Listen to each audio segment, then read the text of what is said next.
Good evening, friends. Welcome all of you for this panel discussion on the electricity crisis in Andhra Pradesh. This is a joint session that being organized by For IT and One. So the agenda for this session would be we will have a brief introduction of the organizations, and then I'll introduce the speakers for this evening today. And if we have time and if you're all willing, there can be a final debate on how to move forward. Right? I'll start with the introduction of the organization that I represent. It is called One. One stands for Organization for Nations Empowerment. This is a non-partisan youth organization. So I'll explain you what we believe in at One. Today, if you look at India, India is today synonymous with corruption, with policy paralysis, of leadership crisis. We talk about a lot of things today, right? Which don't necessarily have a very positive connotation. But the best thing, if you actually look at democracy index, this is a kind of index prepared by an organization, an independent organization, to look at the state of democracy in various countries. So they say that India is a faltering democracy, which is not a surprise to us because we know what democracy we have and we know how it functions. So it is not surprising, but it is a little worrisome because the best thing we have is our democracy, and we believe at One that this is something, our democracy is something that we should cherish, preserve, and strengthen. And One's main aim is to do that. We feel today, if you look at why our democracy is not functioning the way it should, though we have a working democracy, it is still faltering in some sense. It's not a full democracy.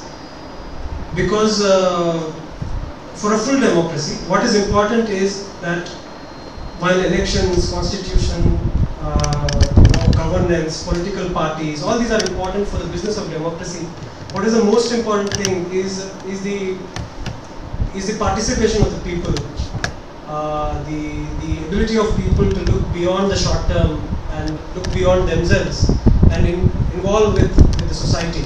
And that is something that needs to be built. And Dr. JP of Lok Satta Party, I'm sure all of you are aware, he once wrote in one of his articles that the task of a democracy, the task of building a democracy or task of preparing the soil for democracy to grow and nurture is not essentially a political task. It is an educative task. And with this idea in mind, we thought, okay, we should create a platform where we can get information and make people aware of how governments function, what is a public policy, how should we look at a public policy. And in that direction, we have an initiative called Igniting Minds. And for us, this session is also a part of Igniting Minds, which we are jointly doing with For IT. Igniting Minds has been going on for over a year now. We have the main aim is to talk about either governance issues, policy issues, take up a policy that has come for debate in the parliament, and then debate it among people, get experts to talk about it, and look at a policy from all angles, not just from an angle of a mainstream media or from an alternative angle only. We want everybody to look at every policy from all angles and make a choice for themselves where they feel what is the right thing for a society. So in this, with this motive, we have been inviting experts in different areas. We talk about different topics. When we talk about FDI in retail, we had a discussion on FDI in retail. We had a discussion on power. We had a discussion on Telangana. So any topic that is of interest to society at large and has some relationship to the policy and governance, we invite experts and take their opinion on this. So this is typically happens 2 times a month, typically alternate Sundays. So this is one initiative that we have been doing, and we've got a good feedback about it. A lot of people have come back and told us now we are able to look at things in a much better light. Instead of just saying that this is right, this is wrong, the inner or the nitty-gritties of the policy, and that's how you will be able to appreciate the policy in all its complexity. The other thing that we do and what we aim to do is to create a platform. So as individuals, what do we have to do? One is to talk, understand, right? Which we feel is very important, because finally we are all, at the very minimum, we are voters, right? So we have to make a right choice for our own future, what kind of people we elect. But more than that, what is it that we can do? Like when we thought of it, there are many places where each of us as an individual or a collective group can contribute. Some of them are, for example, every policy that is being, more or less every policy or any bill that gets passed is actually referred to a standing committee. And standing committee invariably has seeks public opinion. Now, it is important for all of us to understand and participate in that process where we give feedback to standing committee. Whether it is considered fairly or not is a second step. First step is for us to understand it, debate amongst ourselves, and give feedback. We have done this for a couple of bills, like Citizens Charter Act when it came out. We saw, okay, there are some gaps here which may lead to a not the best implementation. So we've suggested some things. So that is something, that's one way, for example, how we can participate. Another way of participating is through RTI. All of you know about RTI.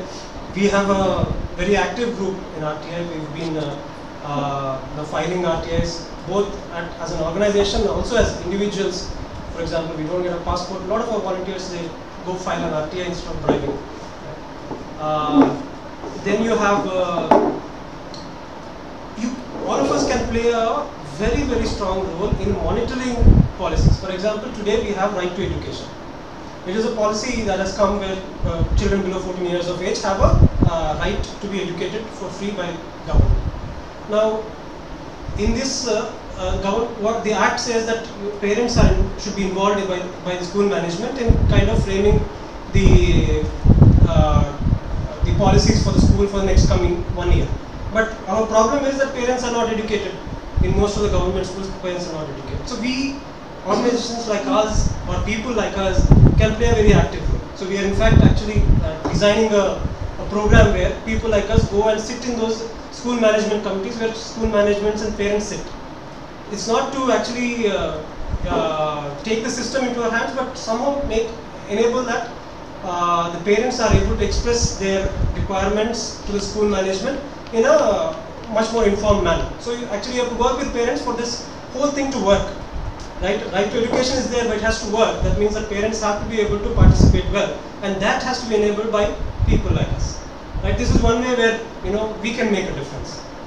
Then you have the right to organize, protest, demonstrate, which is a very strong right. And we have done that in the past. We have done the Lokpal related campaigns in Hyderabad. In fact, last April and August, we are organized the entire campaign in Hyderabad before we handed it over to IAC Hyderabad. We have protested when politicians were appointed to Information Commission, and that actually governor took cognizance of it and returned the file, which is again a great thing for small organizations like ours. We feel it's a good achievement to do, right, to have. So there are many ways in which we can make a difference at an individual and groups of people. And what one aims to do is to create that platform where all of us can come together and contribute and make these small contributions, which will have a very large effect. Once our governments know that we have an active people, obviously the way they make the decisions is going to be impacted. So it's a big change, we feel. So that is in a nutshell what we do. We want to keep this brief to give maximum time for the topic at hand. Now I request Vijay to come and talk about for IT. Siddharth, yeah, okay. Thanks, Sumit. A quick introduction on what variety is. Like people who are here, some of you are not familiar with variety. You've been coming from invitation from one. So the form of IT professional, rather, it happened, I would say, when 2007, when we have there is this transportation problem that was there from MMTS railway station to high-tech city area. So some of us, what we thought was, why not we have some bus routes? Why not we ask the RTC people to put up some buses from this area? So that's when we formed ourselves as Hyderabad Commuters Association, and that's where we really started our work as IT employees. As identifying ourselves as IT employees and involving in day-to-day work, which ideally a politics should be doing. So after coming together as Hyderabad's Commuters Association, and a success story there was APSRTC people have put up some people to see what is the kind of what is the strength of the people who are daily commuting from that place. When they're convinced that we need to put up buses there, now we have 2 buses attached to every MMTS train that comes to high-tech city MMTS station. So that success really gave us a boost, and that's where we came together and we started discussing, similarly like discussing not just on day-to-day issues but also on larger policy issues too. And then what happened is 2008 January's the well-known Satyam scandal, and during that Satyam scandal is when we thought this got nothing to do with IT employees' fault, but it's on the fault on the other side. That's where we thought we need to come together, and it is not necessarily, we're not protecting jobs, we at least need to have the voice of these people told to everybody. We've seen that we met many certain employees, and we saw that their voice is heard to all the people, and as that the mistake is not on the part of the employees but on the side of the management, whatever. So from then, what continued is the global downturn of the economy, and that's when our role became larger. Wipro continuously going ahead and laying off 300 people, and another major company laying off so many people. So that's when we again put up some cases. We even went up putting up some cases where the laying off does not really have a reason. Just because your company does not perform. And also we had money for other things to do. So we had that opportunity to be involved in there and get some people also get back into the company. And after that, in the recent issues, what we have done is setting global services. They have taken 2 lakhs as security deposit from many employees, and they have made 14 crores of capital for the company, and now after functioning for 1.5 years, they stopped functioning, and all that 14 crores are gone. So that's when we again put up some more cases for bringing up all the employees together, and now victory seems to be nearby. Almost 30 to 40% of the amount that is paid by the employees to the management will be recovered in the next 3 months, is what the court promised, along with the person who has cheated them. So we have been responding on what IT employees have to respond, and we've been that voice of IT employees where if there is some policy issue where they have to act. So we have taken that lead and come together, and we try to be that voice every time. And this voice is not something a unilateral voice where I feel something so I say. It is something only we do after doing an extensive campaign among the people, among the network that we are having in the companies. Once we talk to them, the ideas that come to them is what will be put to discussion, and the outcome of the discussion is what put forward. So this democratic kind of functioning is what we are trying to learn at the same time and also implement. Similarly, some issues, like there are some residential areas near Nizampet where there are a lot of issues, sudden progress, and there are a lot of issues. So regarding that also we started working. Anyways, so otherwise on the policy issues also we have just started respond, and that is where on the electricity crisis for the last 3 to 4 weeks we have been doing an extensive campaign. That's when we met one also had that similar thoughts about the electricity crisis where it needs a panel discussion kind of an event. So that's where we came together, and this event is happening today. So this is about 405 professionals, and I wish all the best all other people for participating here. And also, what comes out of this panel discussion is something very much important for us. When I say what comes out of it, a plan of action that has to evolve from here, and take it forward from there, giving you representation, whatever it may be. Let's see how the panel guides us or puts in front of us. Thank you.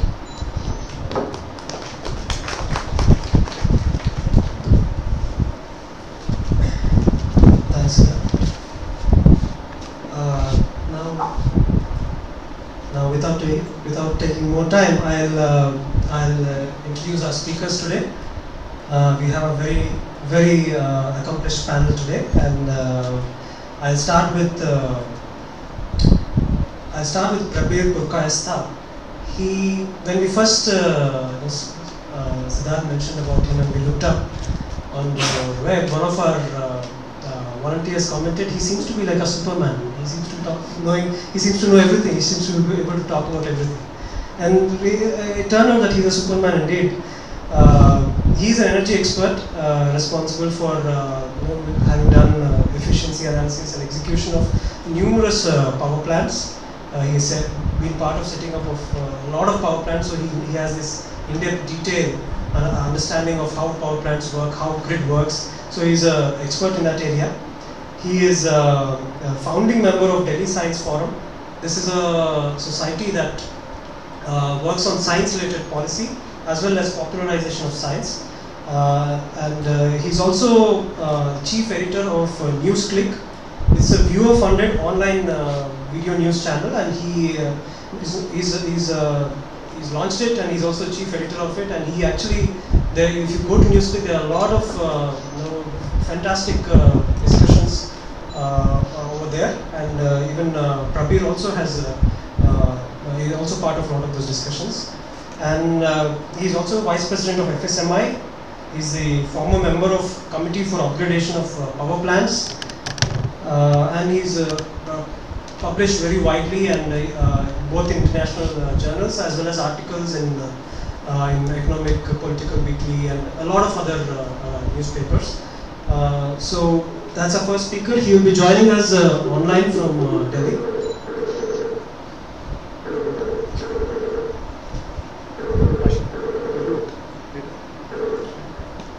Hello. Yes. Okay. So our next speaker is Venugopal Garu. He is a senior journalist and power sector expert and analyst in the power sector. He's been very active in AP Electricity Regulation Commission since its inception. He has been appearing before it, representing public interest in various public hearings, and he's filed, so far he's been telling us he's filed more than 1200 pages of documentation in this regard. He's written for various newspapers. He's widely consulted by various organizations including BBC and World Bank, and a lot of organizations come and take his advice. A lot of his work is used by political parties also when they are talking in assembly and even outside. So widely acclaimed and very trusted kind of the kind of data that he comes up with is kind of authentic. And he's also currently working for AIR and Doordarshan, and he's invited by various organizations including SIRE, which is Central Institute for Rural Electrification. He is our second guest on the panel today. Welcome.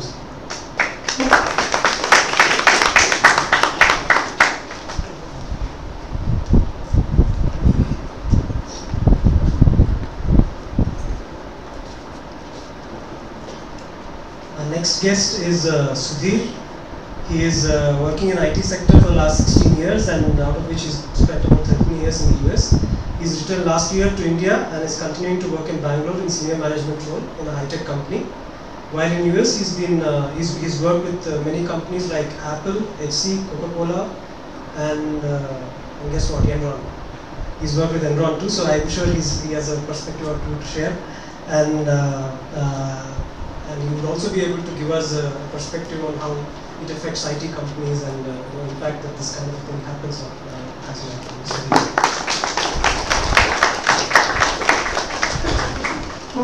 So to moderate the panel discussion, I invite Arjun Neely. He's the convener of People's Interest Research Group. Arjun Neely, can you please come on? Hello, Mr. Prabir, and hello everybody. So today we are gathered here to discuss about the current electricity crisis taking not only our state but the entire country. So why should IT professionals who are living in Hyderabad, a metropolitan city, where we got almost uninterrupted power except for 1 or 2 hours power cuts. Why should we be interested in this discussion or panel about electricity crisis is one aspect we may think of. But largely it's not just that we are living comfortably here. One aspect is that yes, tomorrow if Hyderabad becomes earns a bad image in the sense if there are frequent power cuts, companies may move out and it may impact our employment. But entire society also is affected by this severe crisis. Just 30 kilometers away from Hyderabad in Rangareddy district, from where all our vegetables come, where agriculture is dependent on it. The 7-hour power cuts to agricultural sector is ruining farmers' lives who are already groaning under severe agrarian crisis. The other incidental happenings are they give power at odd times, at 4 in the morning, 3 o'clock in the morning, and while going to the fields, many deaths also have occurred due to tripping over live wires and such other things. So, and overall country's economy also is involved in the way power sector is maintained. So that is one aspect of it. And as our one representative was saying about democracy, it just struck me what kind of democracy are we in today. Today we have a prime minister who is not directly elected, who all his life has been a technocrat, and he has the guts to say, after hitting all the people very severely through diesel price hike and through the gas cylinders, that this is the courage we should have. We should have the courage to go through such decisions, and I will stick to it. So this kind of lopsided democracy and development, what it is all about, we need to discuss in the context of the electricity crisis, because we have seen noted journalist Sainath also has referred to it many times. The government cheerfully hands out 5 lakh crores of rupees as incentives to private corporate sectors, but these thousands of crores as subsidy to LPG cylinders and others is being bandied about as very great loss to nation's economy nation. So these sort of policy regime things, the distinguished panel here will definitely throw light about. So we'll first start with Mr. Prabir Purkasta, who will give a discussion. Mr. Prabir. Hello. Please start. And you want me to start? Yeah. Could you hear the... Okay, that comes to the mic very clearly. Okay. Well, friends, thank you very much for having me speak to you using the Skype as a medium. Of course, it does make it very difficult for me to hear what you were saying, that I don't know how good the voice is at the other end. But I'll go ahead, assuming that you can all hear me. Perfect. We can hear perfectly. Okay. Okay. Now, the electricity sector, as you all know, has been in a mess now for quite some years. We have had continuing power cuts. The rates of electricity have gone up quite steeply in certain parts of the country, and certainly for certain consumers. And yet, at the end of it, there will be no improvement that we can see of the electricity sector as a whole. Now, we are also speaking in the background of 2 major grid collapses that we have had a month back, and not something which is usual. The grid collapses have taken place in the past as well, but these took place 10 years back. And again, when grid collapses took place, it took place over smaller parts of the grid. Entire northern grid and the eastern grid sinking simultaneously is something which is very rare. Now, if you put all of it together, one point that we do seem to see is that the electricity sector today has not delivered the promises that were made at the time when the so-called electricity reform started, which is around 1891, when we really see what is called neoliberal reform start in the electricity sector. And it's not something which is specific to India. These kind of reforms have been attempted in England, in Latin America, in the United States, particularly in California, where there was a major electricity sector crisis in the year 2001. So these are not something which are really that's happening in India alone. A certain kind of reforms today seems to be taking place across the globe. And one of the consequences of this kind of electoral reform seems to be increasing vigilance. In fact, just last year, there were significant wind outages in Texas. And one of the reasons, again, given is the large-scale reforms of Texas, which is more. So why am I linking electricity with failures? No reason. For that, I really need to take you back to what the electricity sector was before this kind of thing started. The electricity sector is one of the few sectors that function on the basis of what is called cooperation. That means you have a grid in which various suppliers put in electricity.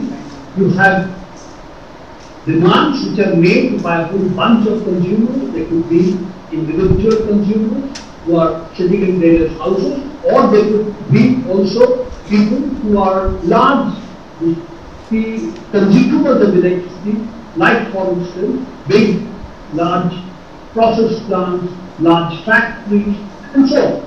Now, the trick of the electricity grid is that each point of time it has to be balanced. That means whatever the supplies are, the demands are, they have to balance in each sector. It is because electricity cannot be stored. There is really no way that you can store electricity, and therefore the normal rules of the market, which assumes that you can withdraw from the market if you want, you can stop buying soap for instance if you want, and people will then pile up soap till the demand picks up again. So there is always a storage that is market normally required to function properly.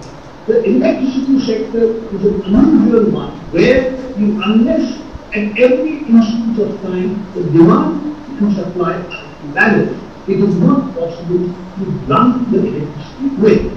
And this is the significant difference between any other industry and the electricity sector. That is, there is no storage and at every instance of time it has to balance.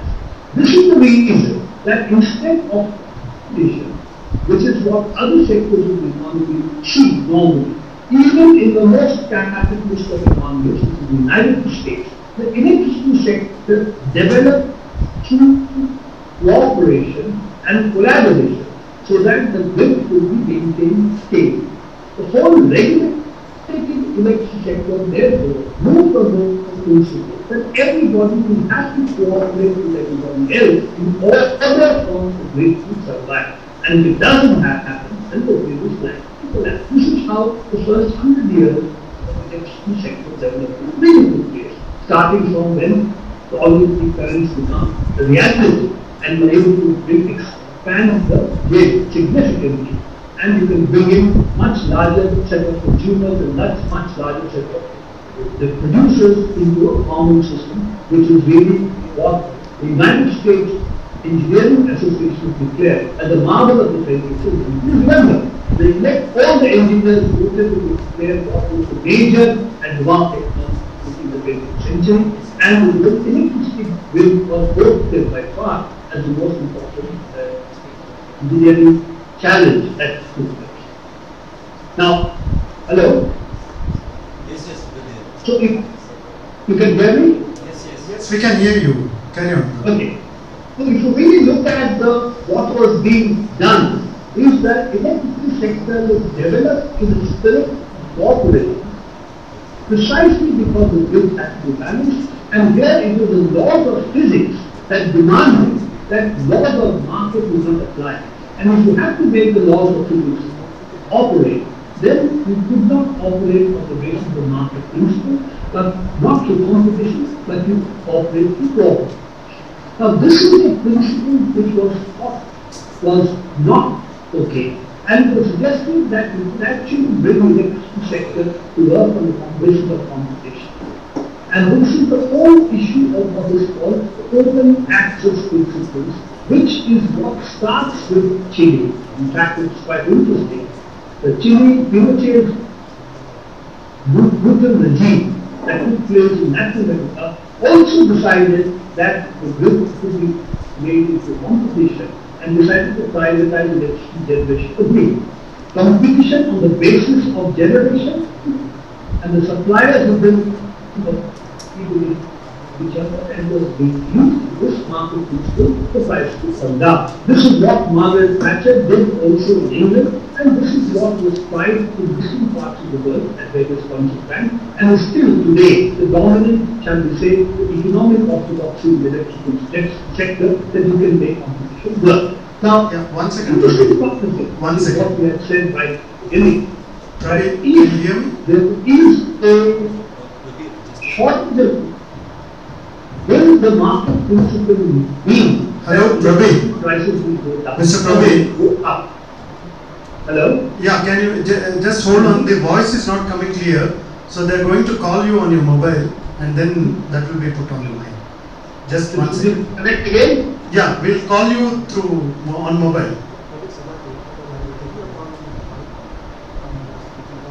Okay.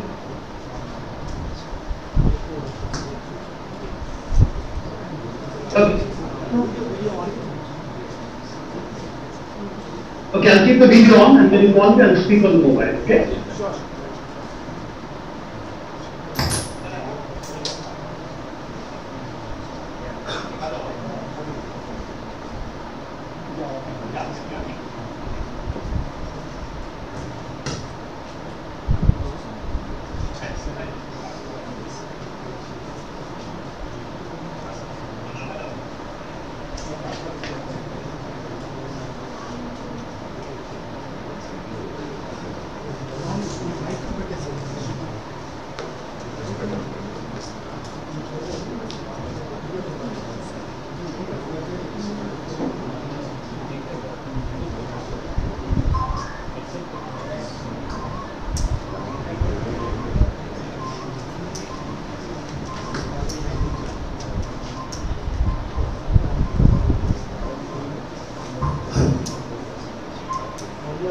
Can you just give me a test?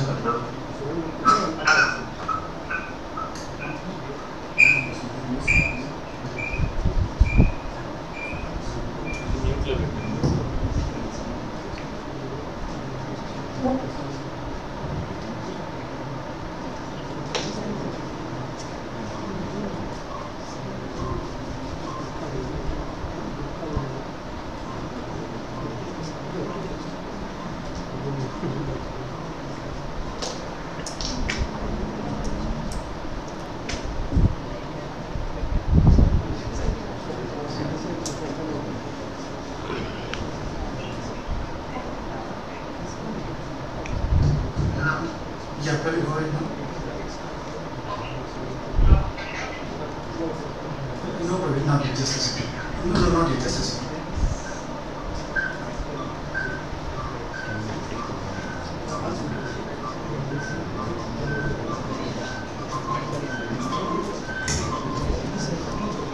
Probably now.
Okay, video is off. Can you hear me now? Yes. This is much Is clear. that okay? This is much clear. Please continue. Shall I continue? Yes, yes. Okay. So what we had was the market principle being applied to what was a system which was really based on the basis of the laws of physics, where electricity supply and the demand had to balance. Now, as I was saying, that we could argue that if you bring electricity sector into competition, in a situation where there is a shortage of electricity, instead of competition lowering the prices, what you would see is competition actually raising the prices, because the competition would be then to secure supplies other than to secure a market. And this is exactly what happened in California in 2001, where companies like Enron managed to create an artificial scarcity in the market, and that results in a situation where the electricity prices go to the roof to such competition, and you had in 1 year the electricity prices jump to 4 times that of the previous year, and the consumers had paid $7 billion 1 year before. In 1 year they have to pay $28 billion because that was the market which had raised the electricity prices to the roof. So you get into a situation where if there is a shortage, electricity markets don't work to reduce prices.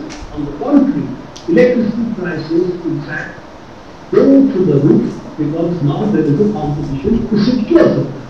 Now this is the scenario in which Indian privatization of electricity market will be neglected.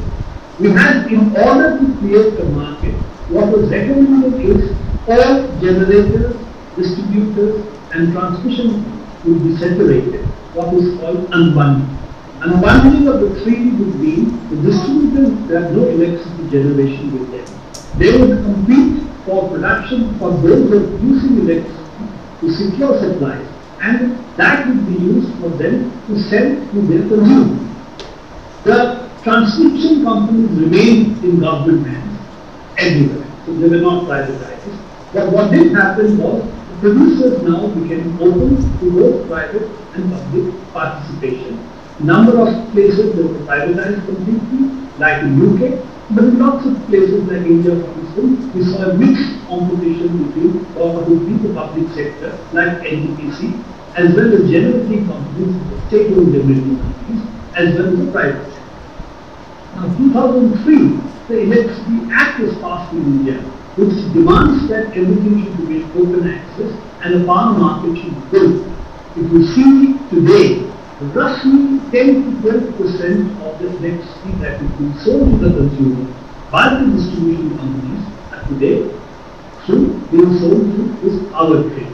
Now 12% may not seem to be a very big figure, but when you look at the electricity rates and you realize that actually it is being sold at times when there is a scarcity, like peak summer periods, peak periods of the day.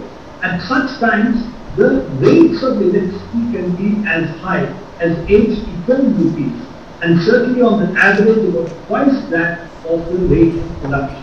That means rain, and on the average, traded electricity sells for 2 to 3 times the price that of generation of the electricity. So there is a huge windfall profits being made to power trade by certain companies.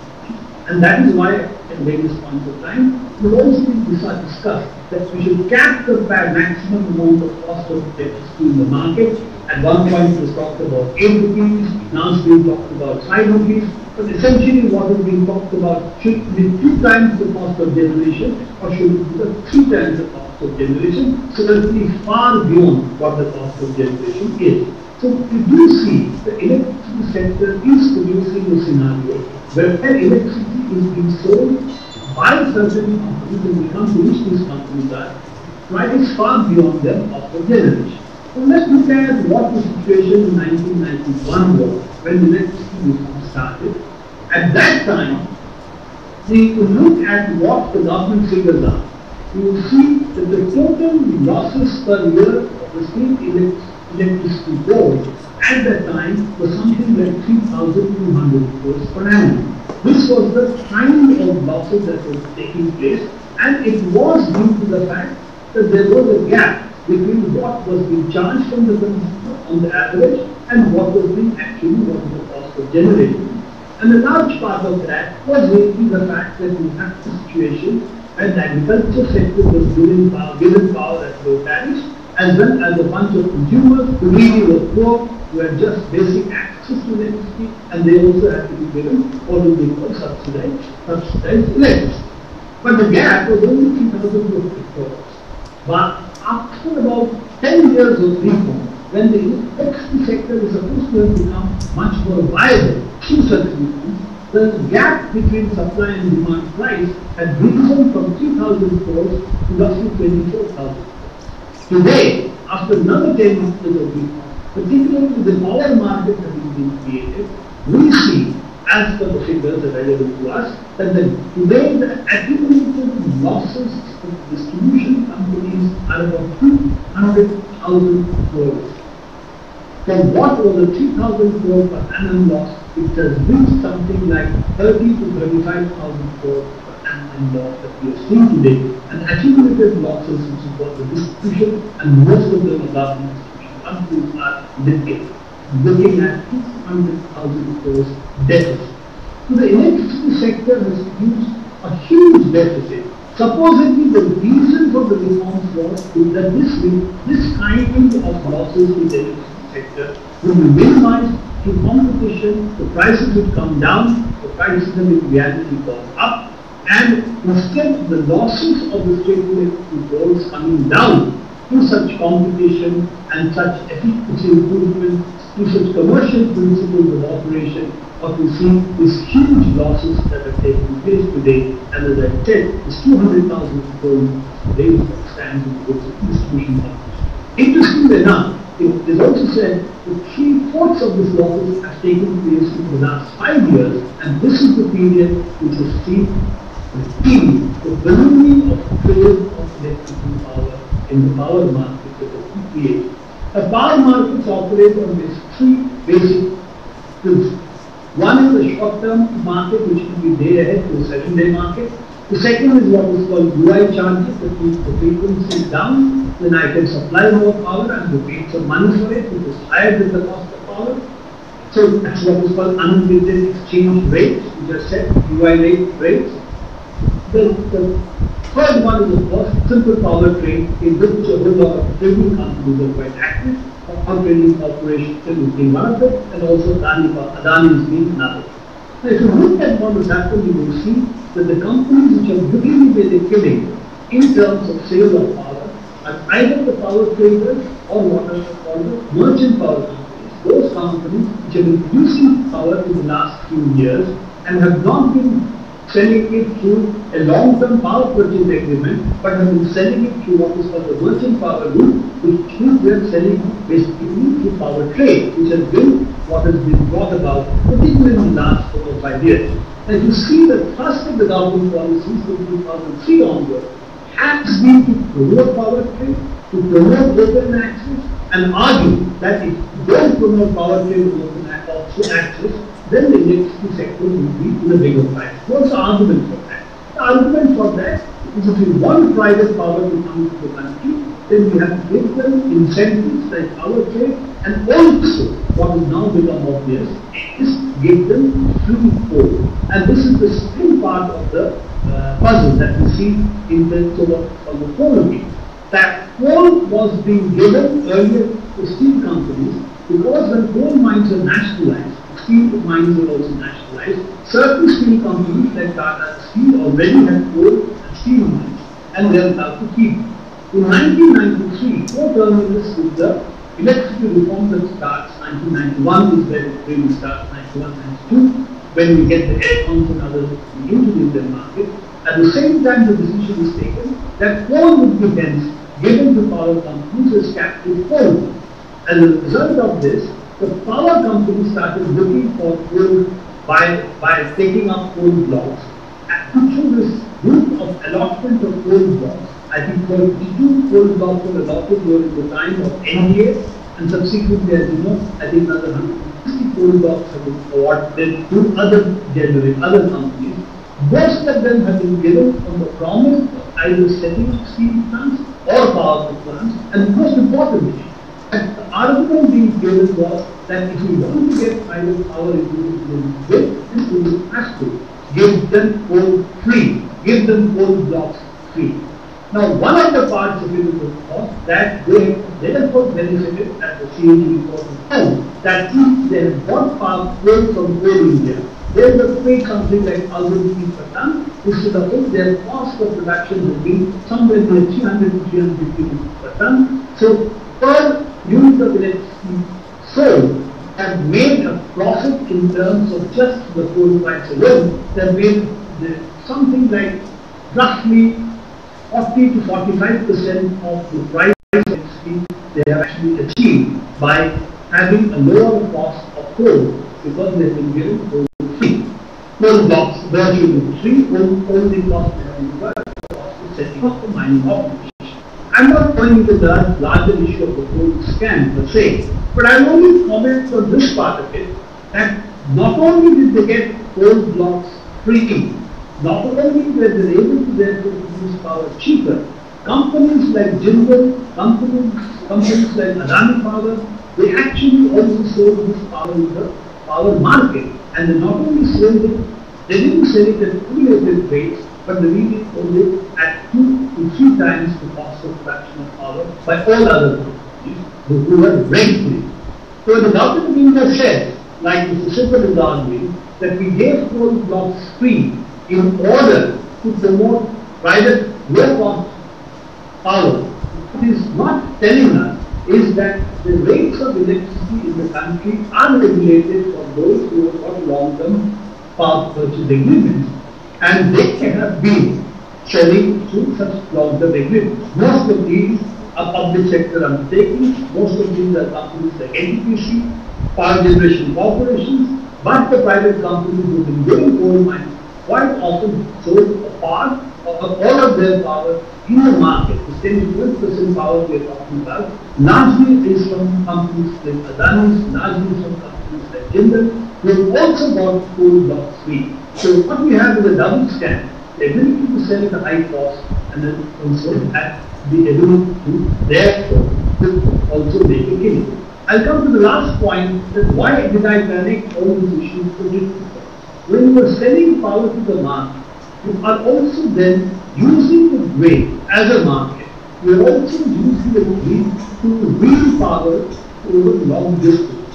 Now the grid that was developed all over the world did not develop for the purpose of transmitting large amounts of power to fulfill the needs of the market. It developed that in each region, if there was a temporary shortfall or there was a temporary surplus, only that difference would be so wheeled to the grid or taken to the grid. So in effect, it was meant for wheeling or transmitting small amounts of power and not very large amounts of power.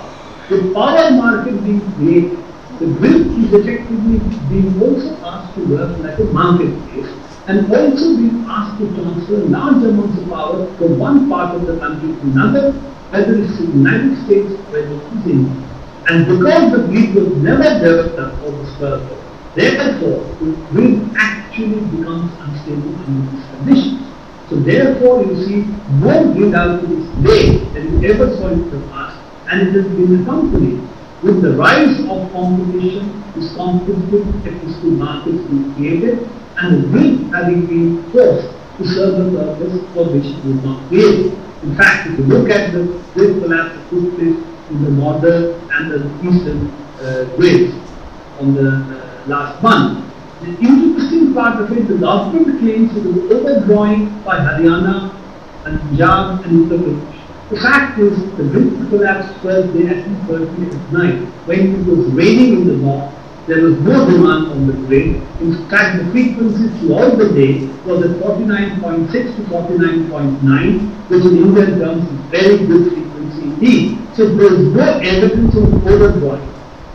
In fact, the states are allowed to overdraw, subject the frequency not falling below a certain level. So overdrawing was not the cause of the grid collapse. In fact, the national grid body, the National Load Dispatch Center, has reports which are there on the internet, which says very clearly that this is because one particular transmission link collapsed On 29th, it almost collapsed. On 31st and 1st, it collapsed. It tripped because it was carrying much larger amounts of power than it was trying. Because there was only one circuit developed, so the second circuit has been taken up for maintenance. This is basically the Banda Gwalior link that is there. Then the Agra link that is there. And it's there on the internet also as a report that bridge did not collapse because of overdrawing. The frequency was good. All that happened was this particular link collapsed on specific days, and this led to accident collapse of the bridge. Why was this bridge overloaded? Why was the transmission overloaded? Because large amounts of power being exchanged between the western grid and the northern grid, and that is the point at which the grid actually over its limit. The transmission link was over its limit, it tripped, and that led to cascading trip. One argument for Haryana and UP overdrawing is in the Now, the last point I would end with this note that today we are seeing that what we said that violation of the laws of physics in trying to impose laws of the market on a system which really cannot obey laws of market but must obey the laws of physics. I'm not going to go to the transmission system in detail, but transmission system does not flow from one point to another to a shorter distance. It flows to what it sees as the lowest voltage range. And in that sense, you can set up loop currents, you can set up all kinds of unintended consequences which are trying to transmit large amounts of power from one transport to another. And if you want to create a marketplace which is the grid, then you have to put in a huge amount of money into the grid in order to create a marketplace. The question is, what is the benefit we get to creating the grid? The argument is the benefits, and this is which well worked out in the United States, will be at the most something like maybe 5% of the cost of electricity lower for the consumer if the grid was able to operate that perfect market and if there were circuits in the grid. But however, the cost of the upgrading of the grid is many times larger, and the grid, if it does become unstable, one outage is far more loss to the economy than to simply reduction of electric rate. So effectively what we are seeing is a contradiction between laws of the market and laws of the physics of the electricity system really operates, and this is a crucial contradiction that is there in the electricity policies which are being followed currently in different parts of the world. It's also because the engineers seem to have lost the control of policies. They are in the hands of lawyers, in the hands of economists, or in India, the hands of Indian administrative services. We do not understand engineering principles that went behind what everybody calls the marvel of 20th century engineering, namely the electricity grid. I'm not arguing markets don't work in terms of it, they do. But I do believe that market principles must coexist with what is physically possible, both in terms of welfare of the country and also in terms of what are the basic engineering principles. I do not believe the electricity sector can be operated on the principles of market. It has to be operated cooperatively and collaboratively. That's the only way we can balance the extremely complex piece of engineering to the electricity grid. And I do believe that principles of market which have been advanced in the country from 2003 onwards have not only created a huge financial crisis for distribution utilities, but we are going to increasingly see, unless we are willing to put huge extra investments in the grid, we're also going to see more and more announcements in the grid, not only in India, but in parts of the world. Thank you very much.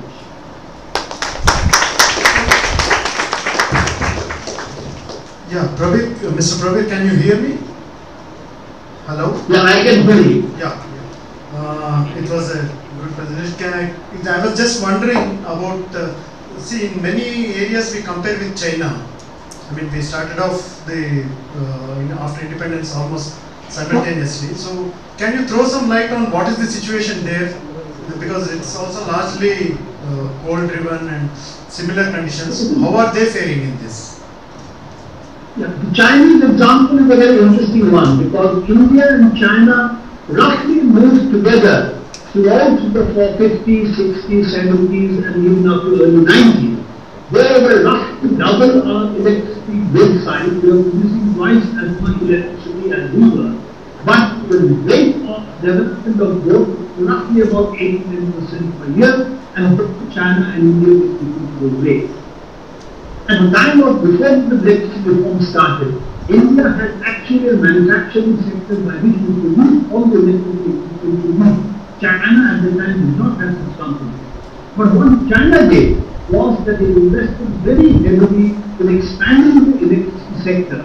And one of the strategies they chose was to use the industrial marketing and technology and set up at least equivalent of 3 DHLs in China, with each of them capable of producing roughly 5 times the capacity of DHL in the country today.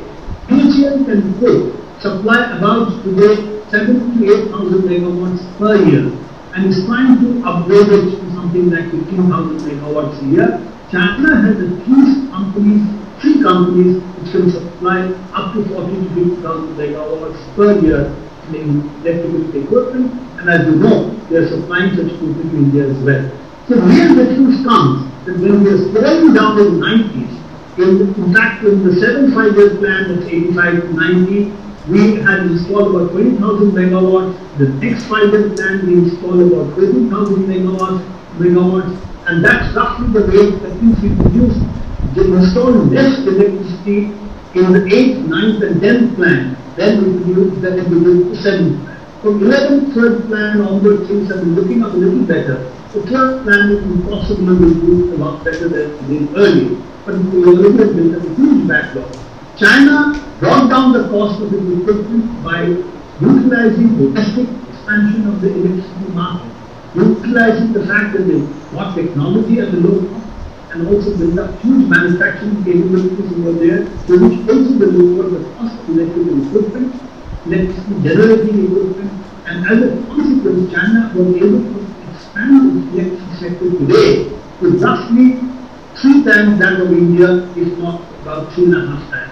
That means they have really expanded it at a very fast.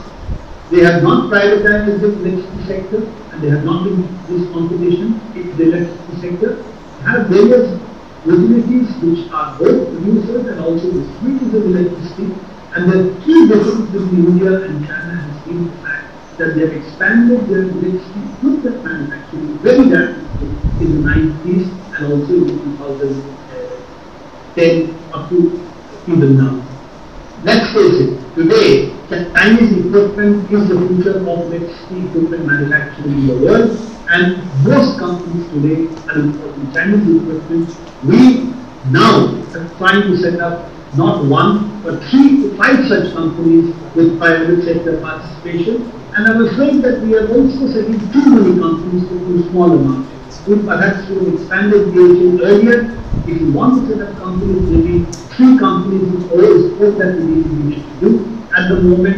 But this government believes that if we ask free competition, that's a better way to go. So I think we are really setting up again a situation where the competition in the market or not large enough market, but that is only one part.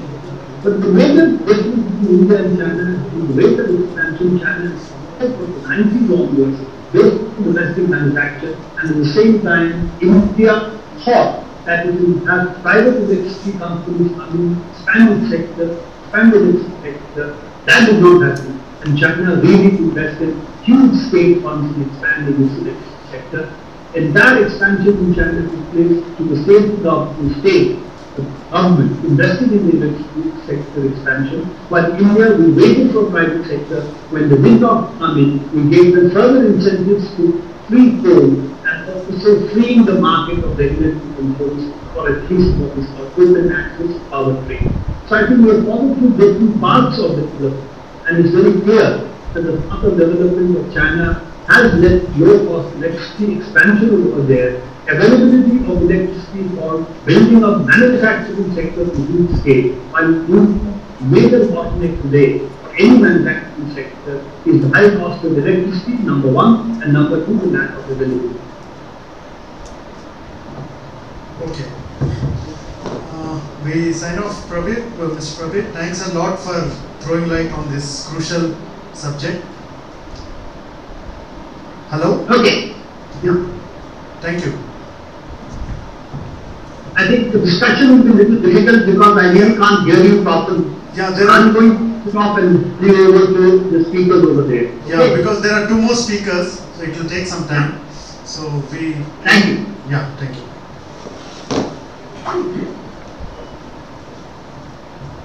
Friends, basically it was a bit technical also, it's a complicated subject. But what I could gather from what Mr. Prabir said was that basically the premise of economic reforms that began, power sector reforms that began in 1991 was that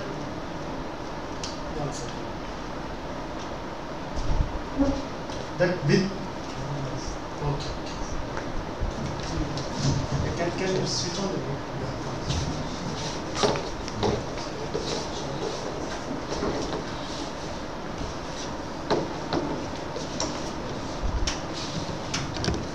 Yeah.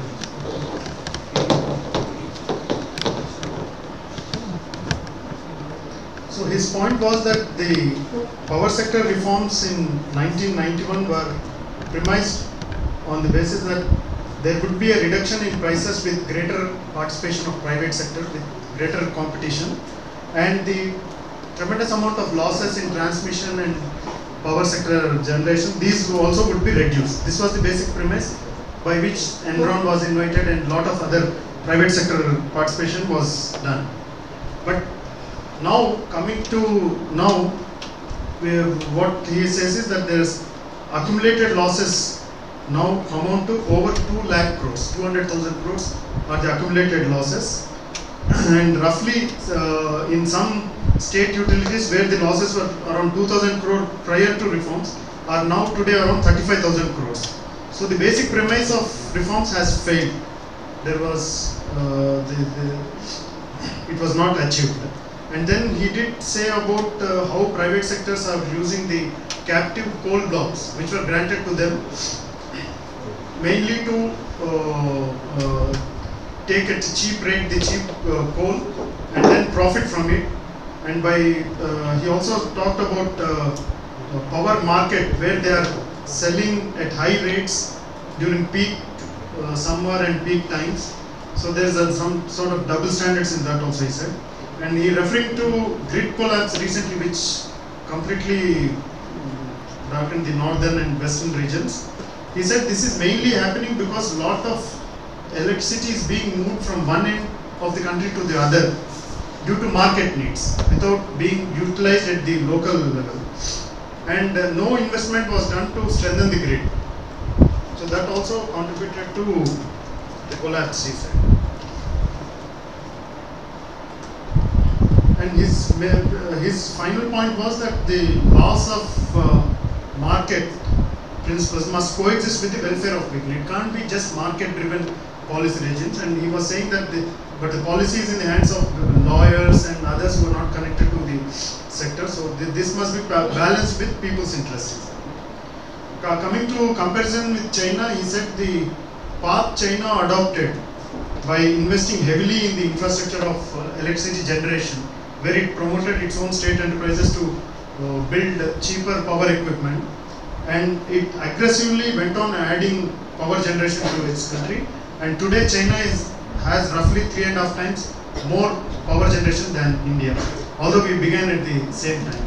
And he sees this gap increasing in the coming times also as they are doing it very rapidly. So that was Prabir's presentation.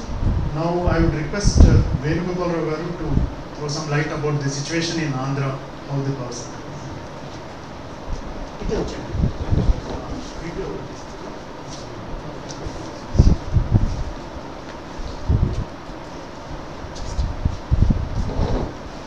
Friends, I thank the organizers for giving me this opportunity to share my views on the present power crisis in the state. As Sri Prabir Purkayastha has rightly pointed out, contrary to the claims of the protagonists of the neoliberal reform process which started in the early 1990s. The situation we find ourselves today in is totally different. As far as Andhra Pradesh is concerned, the nature of this crisis is threefold.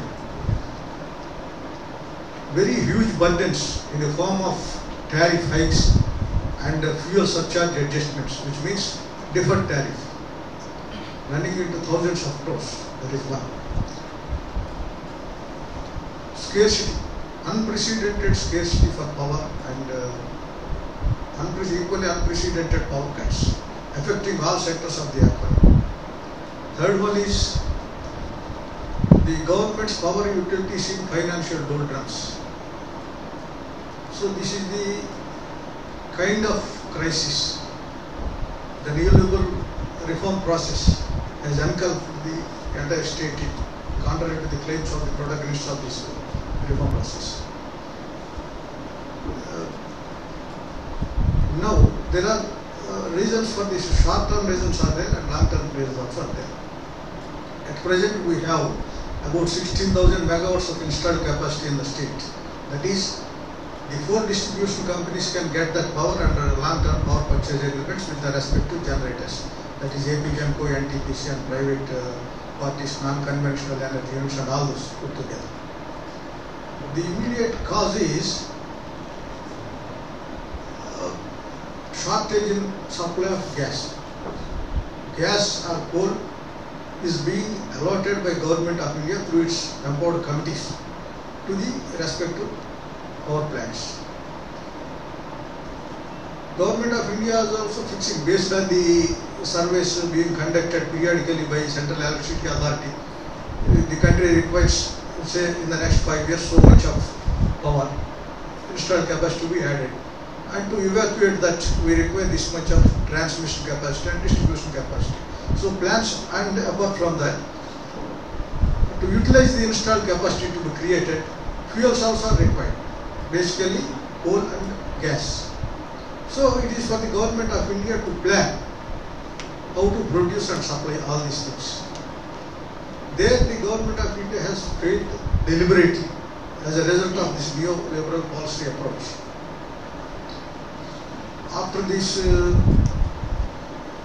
intervention of World Bank in the power sector in the mid-1990s, this erstwhile APSU was unbundled into AP Transfund, APGENCO, and subsequently another four distribution companies are created, and AP Electricity Regulatory Commission, a quasi-judicial body, was set up to see that the power sector runs in an orderly manner and the interests of all stakeholders, especially of the unorganized consumers of power, are protected.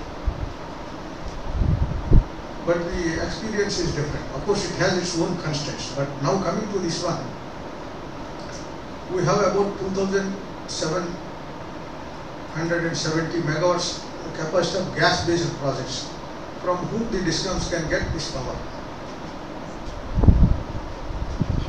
And in KG basin, Reliance gas is allotted to some of these projects. And it failed. Actually, when this production sharing contract was entered into during the NDA regime, after the NEL, that is New Exploration and Licensing Policy, after that these blocks were allotted to some certain private parties, mostly to this Reliance. That is a different story. Instead of increasing this production in KG basin D6 block to 80 MCMD, that is million cubic meters per day, it reached up to 60 at a certain point of time last year, and it started getting reduced subsequently, as a result of which there is a severe shortage of supply of gas to the existing projects. There are two more merchant power plants which can be run with gas. Put together, now we have an ideal capacity of about 1800 megawatts. It is not that we don't have plants or installed capacity, we have, but there is no fuel. And Reliance is giving its own excuses. There is some land ingress, water entered into our wells, this and that. But the DGH, that is Directorate General of Hydrocarbons, which is the authority overseeing all these aspects, says no, that is not the reason. You have failed to drill the required number of wells. That is why production is coming down. Now as a result of this, price is another aspect, but supply part I am doing. As a result of it, if 18,000, if we get some 8 MCMD, million cubic meters per day, you can generate 40 million units per day. Our project shortage is about 60 to 70 million units per day. It means a substantial part can be met. As a result of that, we have to depend on market purchases. Prabir has explained how in a shortage situation there will be no competition. So they can quote as they like. Willy-nilly we have to purchase. That is the situation. That is the reason why our tariffs are getting increased and fuel surcharge adjustment also getting increased. The reasons, you see, instead of, ONGC has been in existence for more than 5 decades. It has plenty of funds, manpower, technology and everything. But for the last 1 decade, it is not being allowed to increase production of gas from its existing wells or starting production from new wells it discovered almost a decade back. When Mr. Manishankar Iyer was the Minister for Petroleum and Natural Gas, he gave a written commitment to the state government.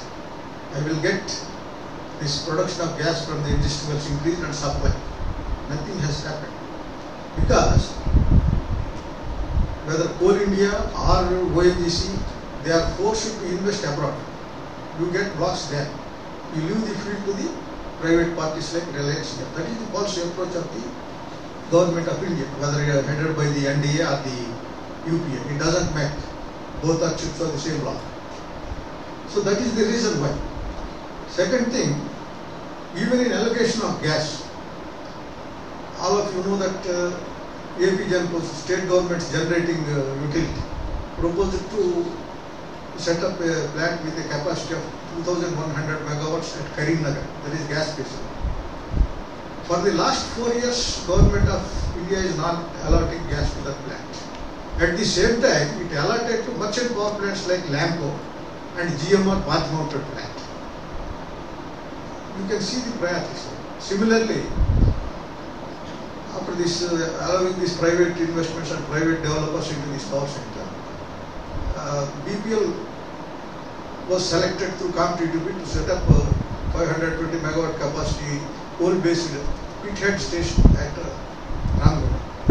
Even after 1.5 decades, it could not complete that project. Actually, that power purchase agreement to which the APRC also had given consent of holding power, that was cancelled in the year 2004 by Mrs. Rachel Chatterjee, then CMD of AP Transport, because he failed to achieve that financial closure and all the targets as agreed to in the power purchase agreement. That is without any liability. That means transport discoms need not pay BPL anything. And the then Chief Minister Dr. Y.S. Rajshekhar Reddy announced at a public meeting in Karimnagar that that project would be handed over to AP Genco. What happened subsequently? He managed through international sources and at the government of India.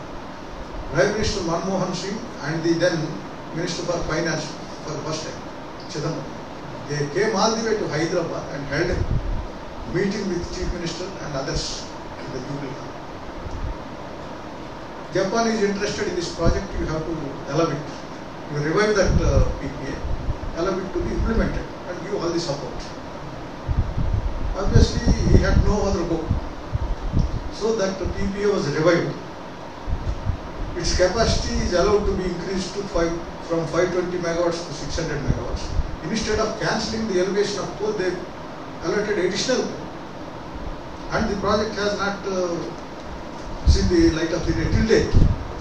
At the same time, AP Genco wanted to set up a 600 megawatts pithead station at Sattupalli Common District. No coal is allotted to it. So these are a few examples how they discriminate or how they stifle the efforts of the public sector utility to take up and implement new projects to meet the growing demand for power in the state. On the other hand, depending on these merchant power plants and private plants. So this is the thing. As far as fuel is concerned, it is like that. Allotment of fuel, one, then all this thing. And another thing is, since 1994-95, the state government was headed by the Telugu Party or the Congress. No budgetary allocation is being made to the then APSCB and subsequently to AP Genco towards equity for its new projects. It means they have to acquire their own funds, and what is due to AP Genco is denied for 3 years to the tune of 1800 crores. What they are purchasing from private projects like GVK, Spectrum, some Lanco, etc. They are paying as per PPS. Similar provision should be made applicable to AP Genco also, but they denied it because if what is due to this 1800 crores is paid to AP Genco, tariff has to be increased or the government has to increase its power subsidy. To avoid that, they did this mischief. As a result, it could not take up new projects to the extent required and could not also implement it in time. That is still continuing. You might have seen the other day that Chief Minister had agreed to provide some 4,000 crores towards equity and other. What will happen, we have to see that. Because the state government has to pay more than 12,000 crores to 4 distribution companies as of now for the additional power purchase made since 2008 and 9 till date at its behest. That is the quantum exceeding the one permitted by AP Electricity Regulatory Commission. That amount cannot be collected from the consumers. So, and 8,000 crores is to be paid to AP Genco by the 4 distribution companies for the purchase, for the power purchase from AP Genco. So it is literally in a financial ventilator. So how can we expect additional capacity to be added in such a situation? That is the fact. Because they, on the other hand, during the regime of Rajshekhar Reddy, these private merchant power plants are allowed clandestinely. Nobody knows it. Land is given, all other facility, water, etc. Every facility is given, and at the cost of endangering environment locally and the livelihood of the local people, and gas stations are aware of it. So this is the kind of neoliberal policy approach with which the central and state governments are acting. Now the present crisis is a result of that approach.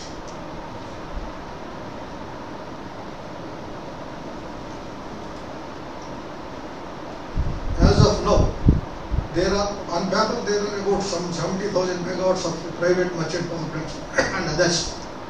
Of course, they may not come to all. But as per the latest estimates officially, about 15 merchant power plants with a capacity of 25 megawatts are likely to come up by 2014 or so. At the same time, apart from the existing 16,000 megawatts which the DISCOMs can get, the DISCOMs have already entered into power purchase agreements with ongoing and upcoming and proposed projects of AP Genco, NTPC and ultra mega power projects of Reliance and 2 projects of Singareni College, etc. All that we require is an addition of 1500 to 2000 megawatts per annum. 25,000 means at least for the next 10 to 15 years that would be sufficient to meet our growing demand. If they are allowed to be implemented speedily by providing necessary support, both financial, fuel, etc. There will be no scarcity. Within no time we can overcome the scarcity situation, maybe 2 or 3 years. But that is not the intention of the governments at the center and the state. That is why they are stifling the public sector units on the one hand and encouraging these private merchant power plants on the other. What is the situation today? There is severe scarcity. You face power cuts or purchase power from these merchant power plants at very high cost. There is no other way. So that is why our burdens are increasing, and there is no power also purchased from elsewhere. As he said, this transmission system model that was not developed in the north, etc. Even if somebody is willing to sell, there is no transmission capacity to transmit that power to our state, subject to those limitations from 2025 MU. As of now, the state utilities are purchased. That would not meet our requirement. So this is the situation. Now, if sufficient funds are allotted to AP Genco to take up its new projects, and fuel is allotted, and necessary support like land, water, etc., they are ensured, we can overcome and we can get cheaper power, relatively cheaper power.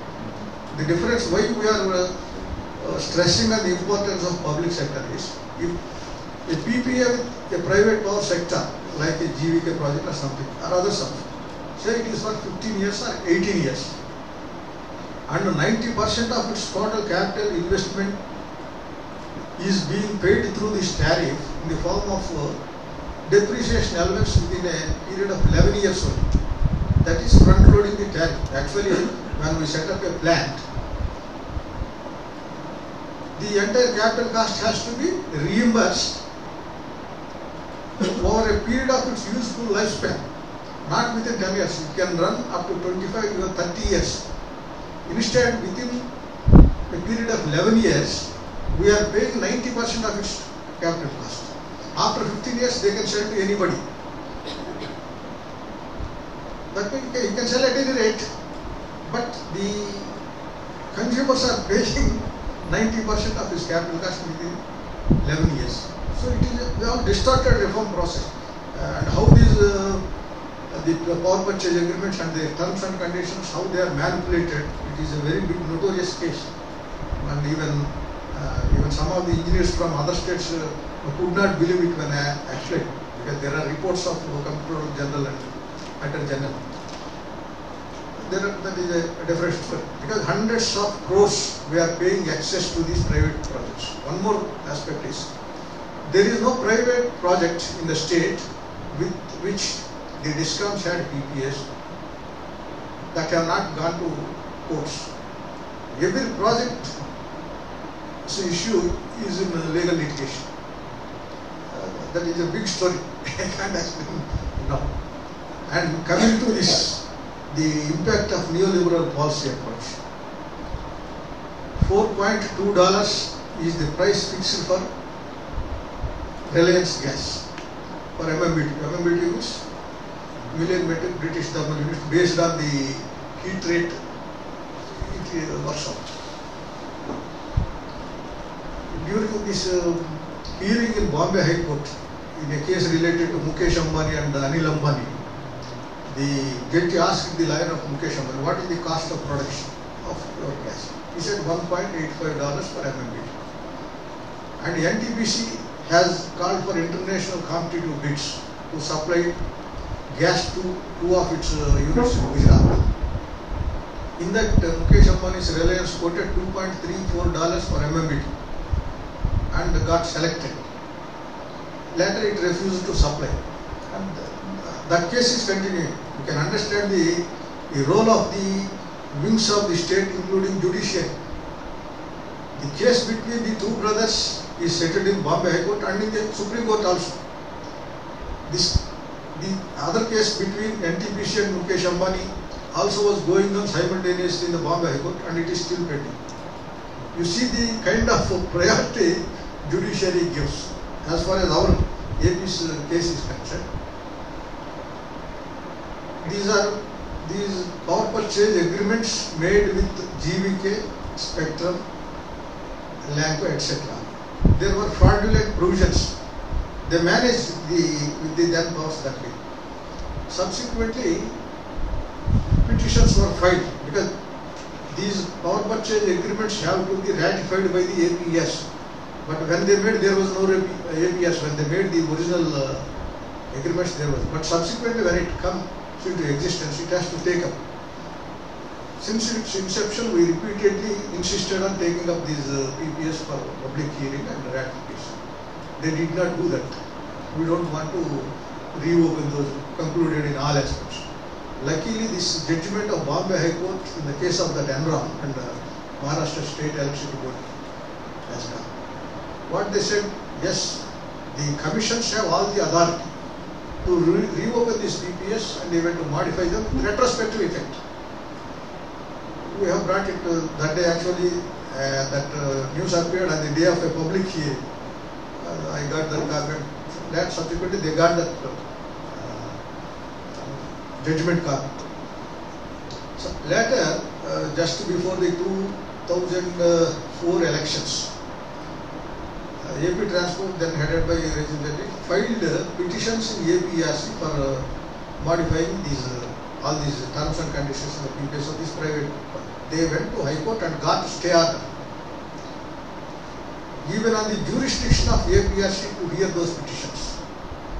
Stay orders were given in September 2003, that is just before these 2004 elections.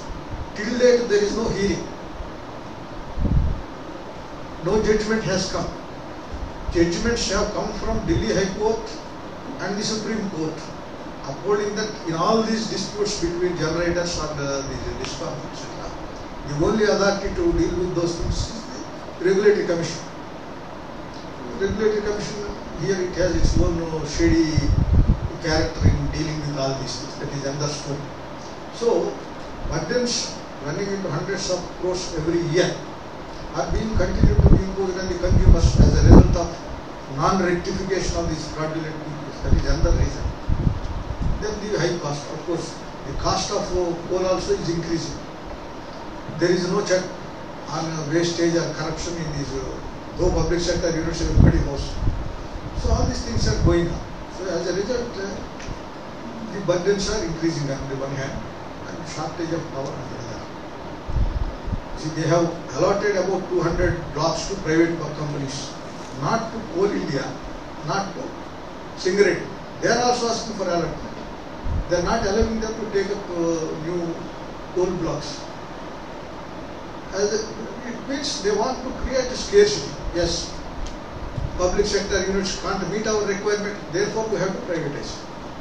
They would have privatized even these companies, but very powerful trade unions are there. You know how many times these federations of coal workers all over the country went on strike. So, some backdoor strategy like allotting these two. Even they allotted to a few coal blocks to AP General. Then who should do that mining? They can't, because you can't expect a power generating utility to do the mining also, because they have no experience, no technology, no investment. Even for this existing proposed projects, they don't have equity. There is the question of investing for mining purpose. They called for tenders. And Singareti did not participate. Rather, it was forced not to participate because of the vested interest in the government. Some private parties have quoted. The difference running into several times what they paid to Singareti for a period of 25 years mining. That much they have. That is how. See, that is the nature of privatization. No restriction, no control, nothing. Free play. Loot as much as you can. That is the thing. So, and not only gas, even coal also is not being supplied as per allocations. From Mahanadi coal fields, what AP Genco has to get, there is a shortage of 30%. So, to that extent, our production also is coming down.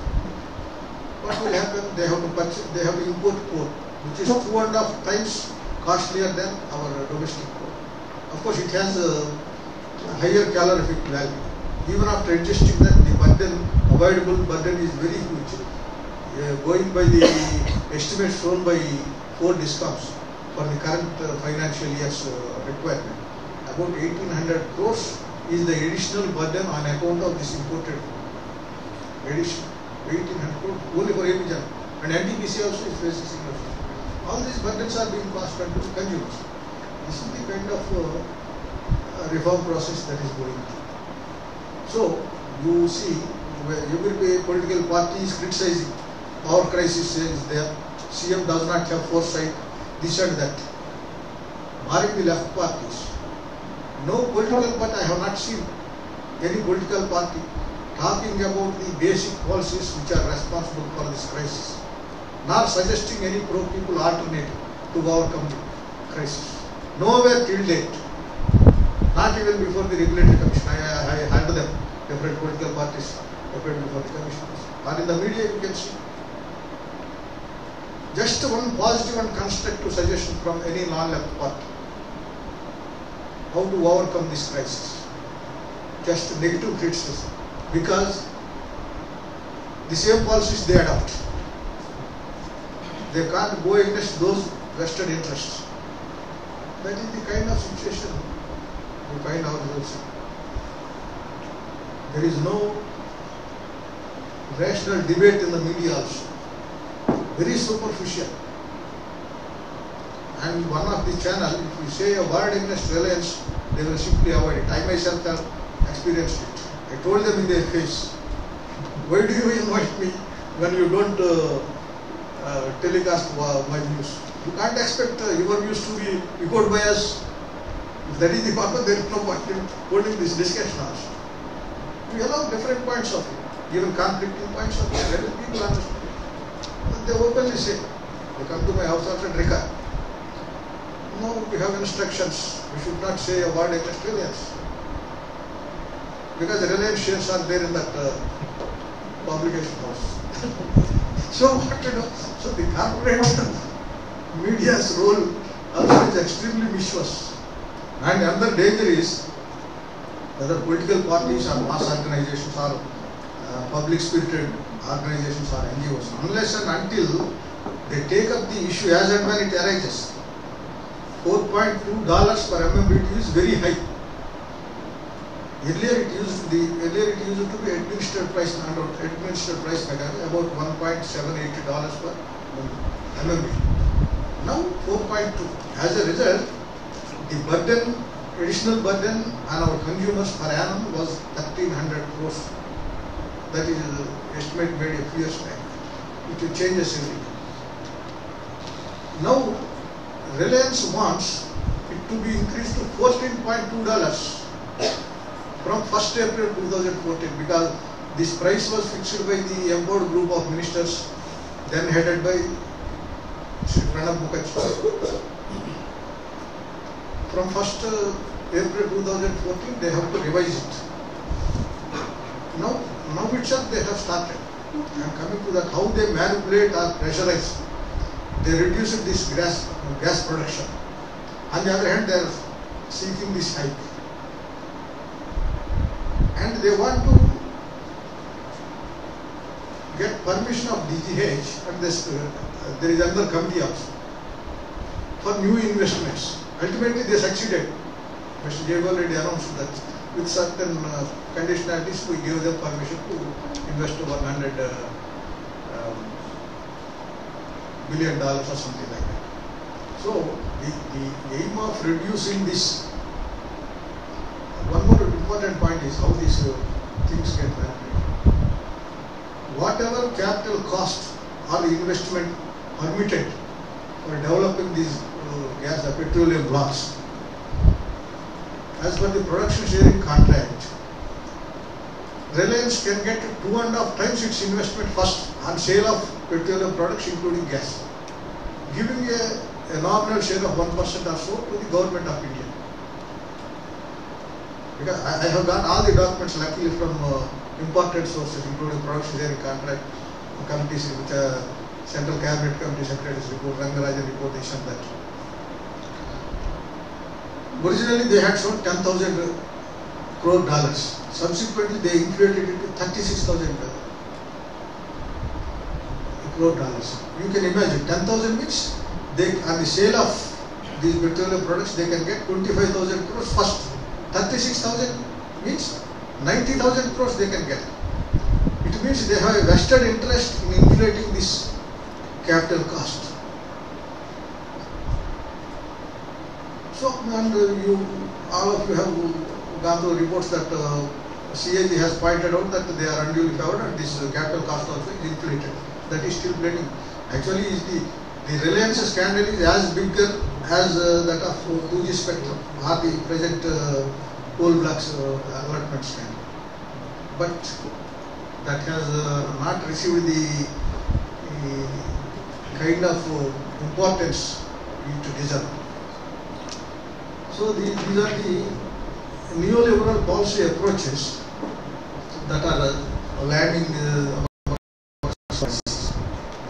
if you have any, because there are so many subjects, I can't go one after another like what is FSA and all that.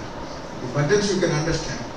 In the year 2010 and 11, tariff hike was 1400 crores for a period of 8 months because that tariff came into effect from the month of August. That means for a full year it was 2100 crores. Last year it was 641 crores. This year 4440 crores. Subsequently government agreed to give another 173 crores as subsidy. So to that extent it will come. That apart, for the last 4 years and the current year's first quarter, the FSA burdens work out to more than 12,000 crores. Just because that is a serious issue and now we are facing.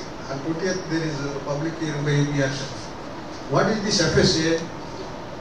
Normally by end of November, the 4 distribution companies to submit their proposals of annual revenue requirement and how much quantum of power they require to purchase, from which sources under PPS, at what cost, and what is the revenue that accrues them based on the current tariff, that is the then existing tariff. So balance would be the revenue gap, how to bridge it. Government may provide some subsidy. Balance, they have to enhance the tariff for the consumers. Commission, after taking all these aspects into consideration, determines and permits, yes, this is the requirement of power, this is your annual revenue requirement, this is the revenue gap. And it works out cross subsidy. Cross subsidy means to supply power to a particular category of consumers from generation to the end point, use point. So much cost is involved, including profits of the utilities concerned, that is the generator, transmission, that is AP transfer, and then the distribution company concerned. Per unit is this much. For certain categories or slabs of consumers, that is low consumption consumers in the domestic or some small and medium industries like that, they are being subsidized. That is, the tariff for them is less than cost to serve. Whereas the tariff to HT consumers, industries or commercial is more than cost to serve. It means whatever is the additional tariff that is being collected from these HT industries or commercial, that is being passed on to subsidized consumers as a matter of social equity, some social responsibility. That is. So after deciding all this, they decide. Yes, they ask the government how much subsidy would, as per this revenue gap, to bridge that we have to enhance tariff to so and so category like this. Would you like to provide subsidy to which category and how much? So based on the willingness of the government, which has to be conveyed to them, they decide the tariff after adjusting the subsidy that the government agrees to provide. After the tariff order is issued, the new tariff comes into effect from 1st April of every financial year. After tariff order is given, some new factors may come into play. For example, this reduction in supply of gas. So there is shortage which cannot be foreseen unless that was known before giving the tariff order. So that whatever is the additional expenditure is to be collected from the consumers, because this tariff cannot be revised in between a financial year. So that comes under fuel surcharge adjustment for every quarter. That is, after the completion of the quarter, within 30 days, the discoms have to file those claims. We have to collect from the consumers this additional amount per unit like that. Commission, earlier there was no public hearing on these FSAs. Actually, FSA used to be, I'm talking about 1 decade back, 50 crores or 100 crores, 150 crores used to be very high. Because normally all aspects are taken into consideration. Suppose if monsoon fails, nobody can help it. And hydel generation, cheaper power comes down. Then we have to opt for purchases from the open market at a higher cost. So all these calculations go haywire. So that additional amount is to be collected. Okay, we can understand. But last financial year, the tariff hike was 641 crores. And the claims for FSA is about 5,000 crores. All FSA should be marginal to tariff hike. Its impact. That means a small percentage of the tariff hike. But it is almost 7 times the impact of tariff hike. Why this?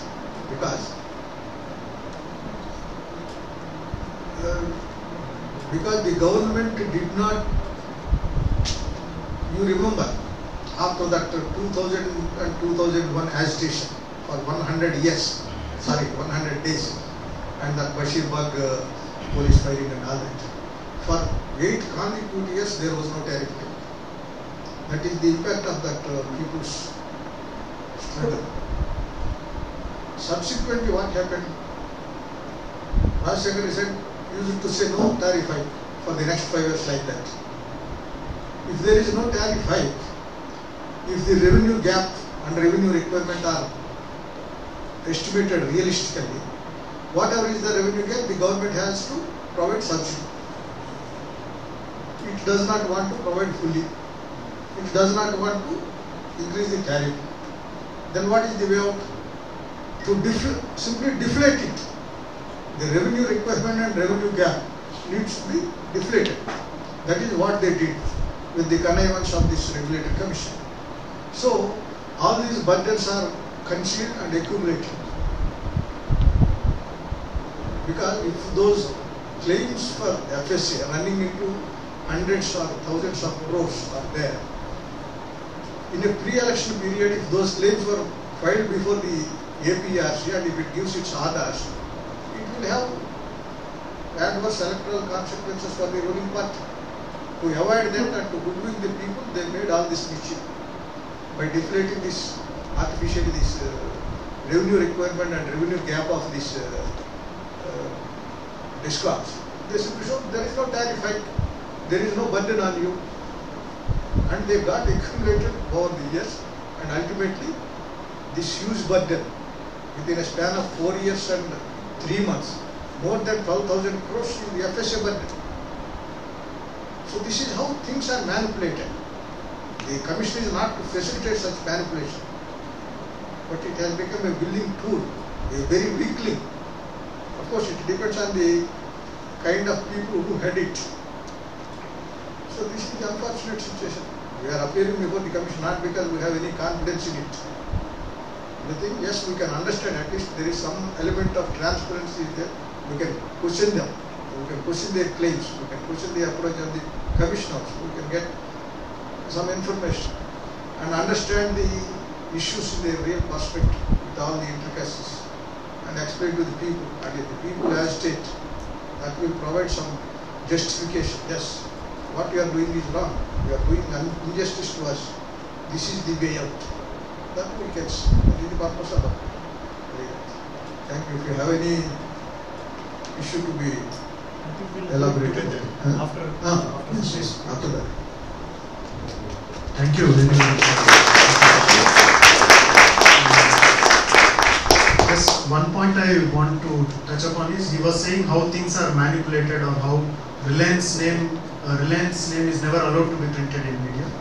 You all must have heard of Meera Radia. Have you all heard? Quite popular. Yeah, if possible, do please go through the transcripts or even the audio clippings.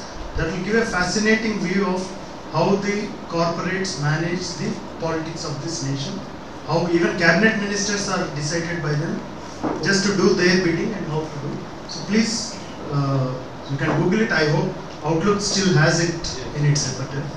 So now I request Mr. Sudhir to give his presentation. Thank you, Arjun. Thanks Suman and Siddharth for introducing their organizations and also inviting me here. Can you hear me there? The last. So we already had, two eminent speakers. Both of them are like encyclopedias on this, and even to understand and the grasp of it is, on one side it's truly fascinating, and the other side is really a very tragedy, unfolding in front of the eyes, and a helplessness kind of situation. We all experience this in many ways, especially from IT industry. The first thing we all talk about is UPS. I visit in my current capacity to many IT industries, especially these vendors, IT vendors like Infosys, Wipro, all of the big 5 or 7 now. So, and the first thing they all will say is the kind of facilities they have, and they will talk about the UPS they have for each building, and then they will talk about the generators, maybe 15 kVA to 50 kVA depending upon them, and a backup for that generator. Okay, it's not the generator alone which can fully power their company, but also they will have another backup for that. So just, and I live in an apartment complex pretty close by here, and every house there, apart from the whole apartment complex of 1,000 houses, have a generator backup, which powers their fans and lights. But every house also has a UPS to kind of power the remaining lights and fans which are not powered by the backup generator.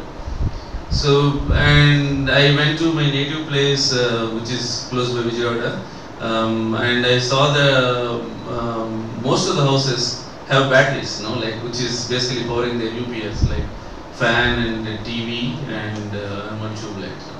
So just step back a minute and think about the kind of investment we are individually putting into this. From organizations and to the individuals, this is enormous amount of money being spent. I've been in US as I was introduced for 12 years. The company I was working for, Apple, we didn't have a generator backup. It's a huge company, it's a #1 company, and it doesn't have a generator, except for its data center, which is a pretty small one. But none of the main buildings have any generator backup. They are completely dependent upon the state to supply, state or the organizations, independent operators there to supply the power to them. And same thing with individuals. I didn't see any individual houses having talked about inverter. Probably they don't even know about that when we say about inverters. Even then, except for the time when I'll touch upon in 2001, where there were rolling blackouts in California because of the Enron incident. But except for that brief 5-6 months, I have never seen a power cut in all 12 years, or neither. Sporadic, like an accidents, maybe for an hour or so, or a full storm sitting in some of the Midwest tornadoes and all. They might see these power cuts, but nothing because there was a shortage or there was a failure of the grid or anything. I've been recently in Beijing in June for a few days, and I haven't seen, and we even traveled to remote parts in China, like Wutai in Shanxi province, which is 5-6 hours away.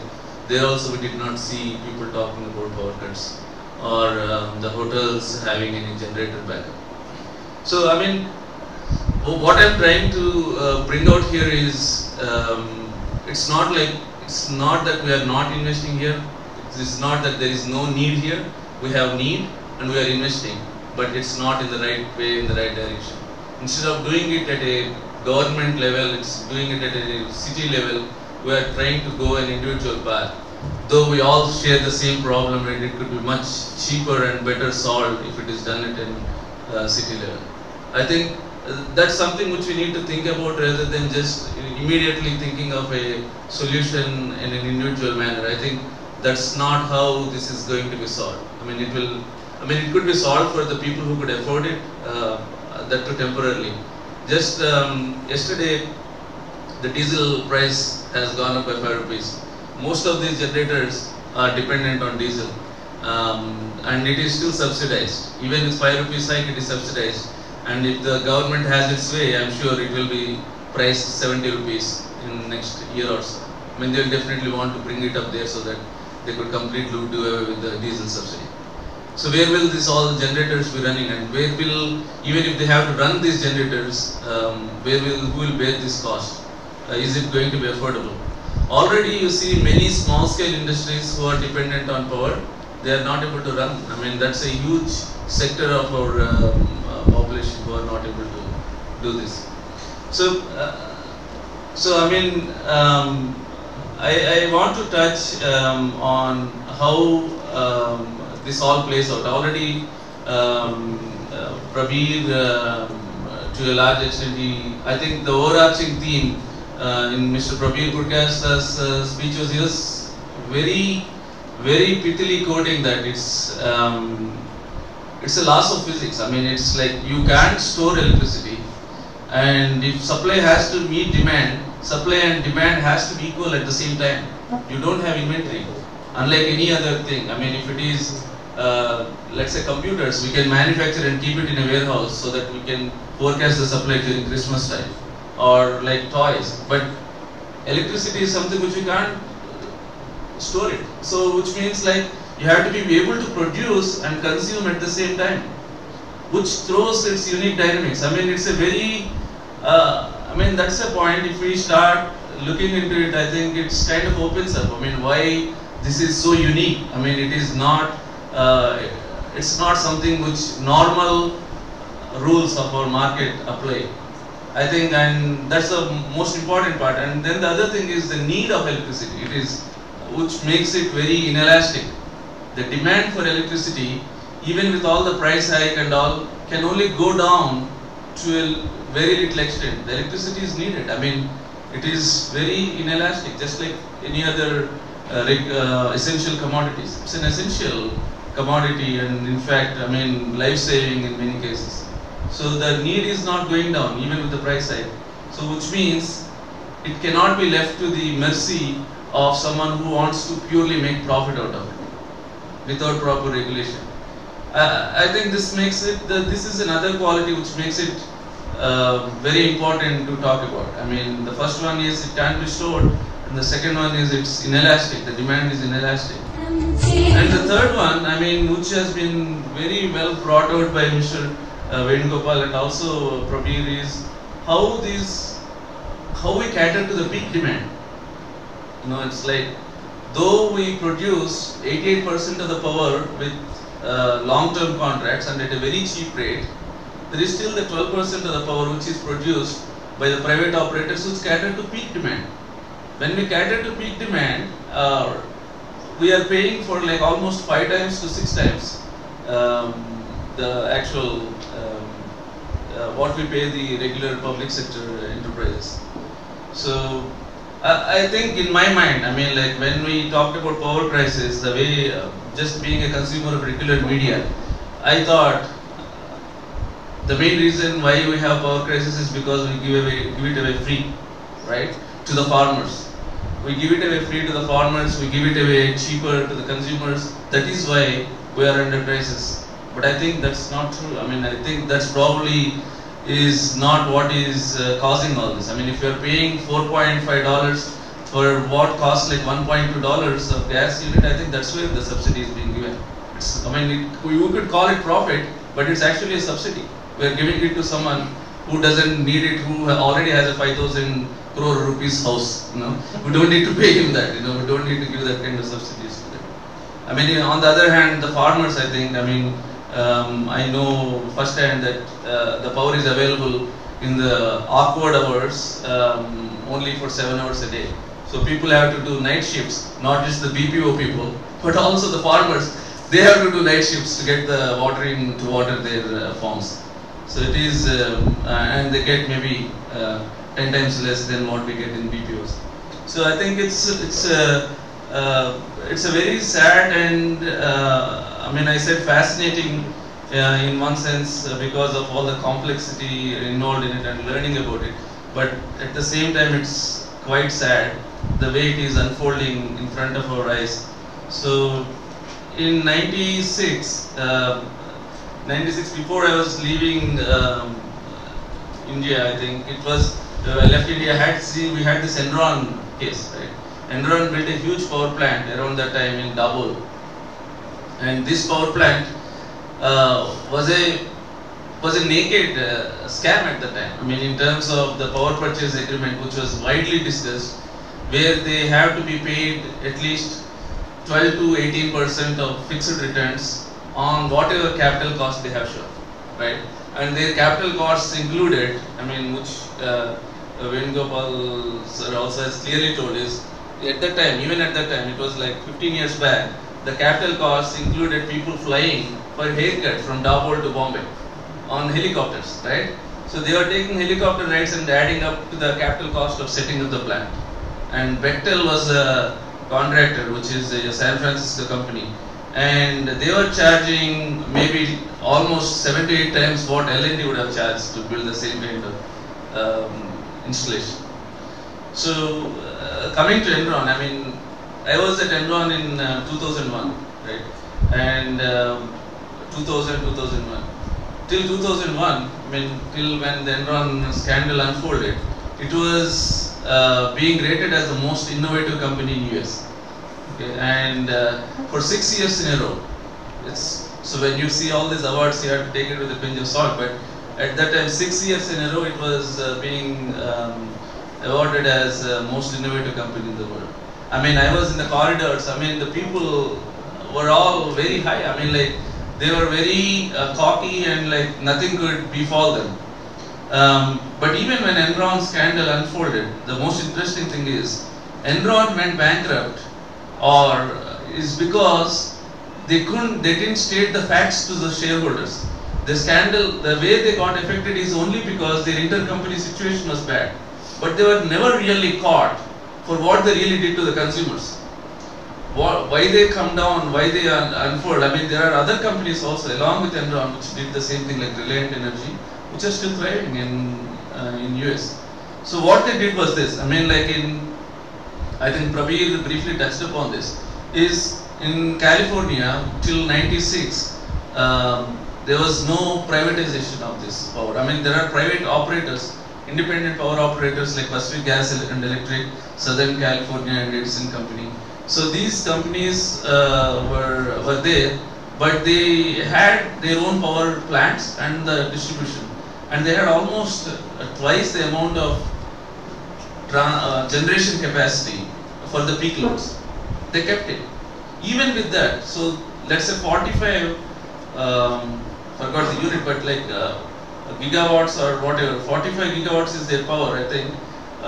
If they had that much capacity, even with the consumption of 30, they still had to go out, because what they did was, when they had to divest this generation capacity, during the peak summer hours when all the air conditioners are on, they took down these plants for maintenance for 3 days in a row, exactly when they know that summer is going to be at their highest. So for those 3 days, these these companies which has to buy power, went and paid like for almost 3 months worth of money, what they would actually be buying it otherwise. Sky high rates. It's only like whatever you could name, you have to buy. So that is, I mean, I mean, even when it happened, would have thought somebody would have learned the lessons, but somebody did learn the lessons.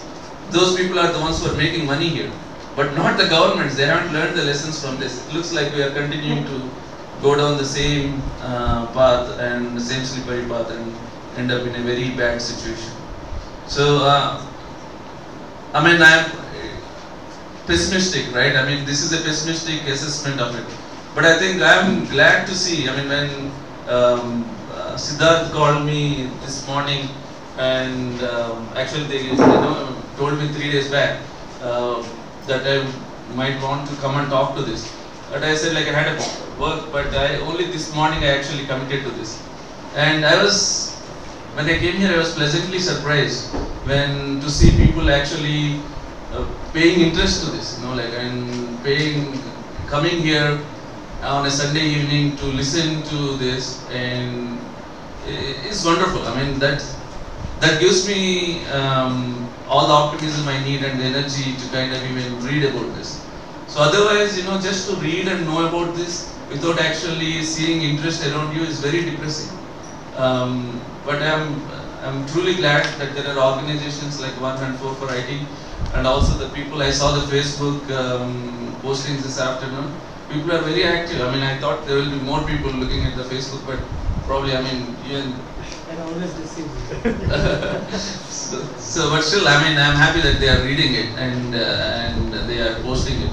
No, I think that's a good thing. One thing I want you to take away from this is this is a crisis across the world which is unfolded in many ways. There are already lessons learned, there are already people who had burned their hands, and the only way it has been ever worked is when people became active and they kind of made sure that it came into their hands, the decision making. Then only it got reverted. A very simple example, like place where I lived in Santa Clara, which is again in the heart of Silicon Valley. The power is actually, the heart of Silicon Valley, the operator is a government operator. They took it over. It's called Silicon Valley Power, which is run by the Santa Clara municipality, right? So they supply the 90% of the power from Santa Clara. Silicon Valley Power goes to Intel and Applied Materials and the HP there. So this it shows, this is like even, and if I have to live in Santa Clara versus the next city like Mountain View, my power bill I used to pay like $40 in Santa Clara per month. The next city just is like $120. So it's like the difference is because the people decided on their own on what to be done. The municipality, the people have voted for it to run it as a public utility rather than a private utility. I am not saying it has to be public utility, but all I am saying is the public has to have a say in this. It cannot be just left to someone who is purely rent seeking or profit seeking and coming to a place where it is very easy to make profit because it's inelastic, and it's very easy to make profit based on the BPS because first you have to buy from them. You don't need to buy from the cheaper one. Where in the world you would have a situation where you have to buy from an expensive place? Even for vegetables, if you go, we'll say like 50 paisa less tomatoes will go there rather than buy from someone which is higher. But here, in spite of having a cheaper source of power, you are forced to buy from someone who charges you 4 times more or 6 times more in certain scenarios. Completely ridiculous and doesn't make any logical sense. Sometimes, as Mr. Venugopal was saying, it's people who are wondering when he told this, but the facts are really revealing. I think we need to take, at least as a beginning, we need to take these facts, propagate this more. We have a lot of examples like in Latin America and even in some of the South Asian countries. Even in Indonesia, there is a tragic example of how it unraveled, where all the power is just like in Andhra Pradesh. The surprising thing is, world over, there seems like the same steps. You unbundle you unbundle them and keep the transmissions with the government first for a time being, and give the generation to private companies. Not all the generation, give some generation to private companies. And everywhere the PPAs look similar. You assure them of a return. It's like I put money in fixed deposit in bank and I get 9%. But if I put the same thing in a power plant, I would get 18%. Right? It's nothing more than, you have zero risk. There is no business in the world where you would get a return without a risk. And here there is a zero risk and you are being paid. There is no difference between a fixed deposit in terms of risk and a power plant. You'll get exactly the same kind of return. That's how the PPAs are written. It's a complete sham. I think it's time people understand this and time people participate more actively. And I'm very happy again to be here and also to see all the people. I'll be happy to answer. Thank you. Thank you, Mr. Sudhir. for giving a perspective about the US situation also. But it's, I would not say it's ironic, but it's the same Silicon Valley, the same US-led ruling classes who are pushing India to do exactly the opposite. Pushing India to privatize more, while they themselves, having learned lessons, are now public is involved in that. That is one thing. Now let us throw the discussion open to floor. Yeah.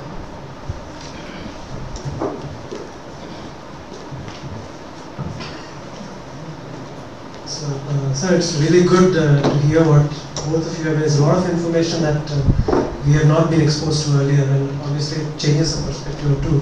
But I have a, so from what I have, the question is that from what you are saying, both of you actually, is that the current shortage is to do with some amount of supply. Supply problem has come because of gas supply and probably bad monsoon this year. The gas supply is a problem because Reliance has not produced the sufficient amount of gas, and then till that point I seem to follow you. But where I have a little, in terms of following, where I have a doubt is whether it is.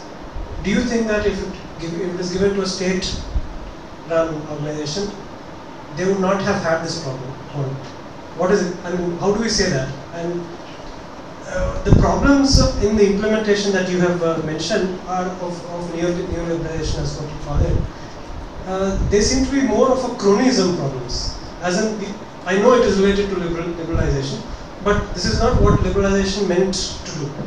It is a problem of liberalization not going the way we wanted it to go, and that is because of inherent problems in the society. So it's not as such a problem. If you look at, suppose if you were to have an ideal situation where the regulation were to be implemented and designed the way it is supposed to be, then would do you think that liberalization or privatization is still a problem? And secondly, if we were not supposed not to liberalize, whether the state would have the capacity to invest that kind of even today for next 10 years, 20 years, what is the demand versus supply, and whether state can fund that gap in terms of investing. Is that possible or not? I have to. Yeah, I'll take it, and I'll try to answer this, and I'm sure Mr. Venugopal has more information on this. I think the important question is whether what's the rationale? I mean, we need to step back a little bit and say what's the rationale offered by a government to actually go for privatization? Or where is the need which came in? I mean, I think you also kind of answered that is when saying that the state has the capacity to invest, right? That is the question. But that's the question. I mean, that's the rationale even the government offered. Like that's why. I mean, in the 90s when we went to Enron as a first power plant, or later with many of the other plants here. The rationale is we don't have money on the public sector, so we need to go and get this investment outside, which is probably makes sense in that sense, right?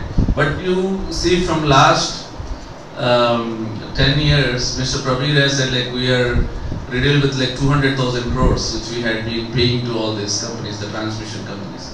And same thing, if you have been paying so much to all these private companies, where is this money coming from? I mean, we need to think about investment from that perspective. We have money. I mean, I don't think investment is only the question of willingness. At this point, I don't think government has, especially after the liberalization phenomena, we never were scarce about funds. I mean, if we had seen the kind of projects we took in that's a circular argument, right? After liberalization we have funds. How do we have funds? So the liberalization, the funds hasn't come because we have set up the private power plants. I mean, I think no, but liberalization, some sectors, every sector has the same argument about liberalization. So why should you liberalize? Why should you privatize? That's correct. I mean, so rather than going into privatization versus public thing, I would think of it this way. I'm sure Mr. Venugopal has a different perspective on this.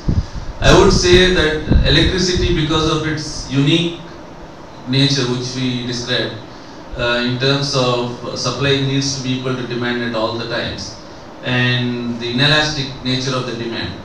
So I think it has to be a heavily regulated one. It cannot be left to the forces. whether it's private or public. I mean, I'm sure, I mean, in countries, there are countries where there are having private power producers without having this kind of a situation where we are, but they are heavily regulated. I mean, they work within very strong legal and local parameters where they can, I mean, there is no way in any part of the world, if people are involved, they would go for something which is higher price than lower price. So the PPAs, the way we are negotiated is like where we had to go for the higher price power earlier than the lower price. See, so you also mentioned about the cronyism. Is it totally the problem of cronyism alone, or is it the privatization? I think the problem to me is lack of involvement of the people. I mean, whether if people doesn't own the decision making, I mean, public sector by definition it becomes people owned. Whether they still own it in terms of every decision or not, at least they own the financial part of it. I mean, so to that extent you might think it as but to me it's not public versus private. It's where the decision making lies. I mean, as long as the public has the power and they have capacity to influence every decision being made in this arena, I think, I mean, I don't see the difference. So the question then was, were we better off before privatization? Let us put it that way. I mean, that also is a... I mean, I can only quote anecdotally. I'll leave Mr. Venugopal to give more exhaustive answer on this, if we are better off or not. There were power cuts even before. I mean, it wasn't this bad. But there were, I mean, when I was growing up, probably I'm older than most of you here. I remember us having power cuts, but also the consumption itself was pretty low then. You know, like we are not consuming as much when we were not as dependent on power. I mean, in fact, we were sleeping in the evenings without fan. I mean, we never needed a fan or anything. So I don't think it's a fair comparison, because to say whether we are better off or not, I would ask the question in a way. Are we able to meet the demand? You know, like I think we were able to meet the demand at that time to a large extent. I mean, because the need wasn't there. But for the growing needs, are we ready with this setup? I don't think so. Just to give the perspective of the numbers, the fallacy of this argument that government doesn't have money, it can be seen by just one aspect. The 2G spectrum scan amount was around 1.76 lakh crore. Which the CAG itself, it's not a notional loss. No, it is not a money spent from the government. Not money spent, the revenue which was foregone, which the government could have perfectly got, sure, had it really sold that spectrum at real prices. But the argument government gives whenever it comes to setting up colleges or schools is government doesn't have money, so the private sector has to come in. With just 1.26 lakh, there were estimates prepared by some that every child in India could have gone to school with free of cost. Government could have had the schools built and school uniforms provided, and also midday meal scheme with just 1.26 lakh crores. But the government says we don't have money. And this is, I am not quoting what Sainath has said, which is taxes foregone in the form of diamonds, gold jewelry and all. So it's not just crony, it's something in the system itself that is at fault, which I believe. It is not a question of cronyism as such, because the beneficiary might be his relative or friend or something, or sympathizer or follower. It doesn't make any difference as far as the people are concerned, whether it is his friend or friend, because they get their pound of flesh in all these deals.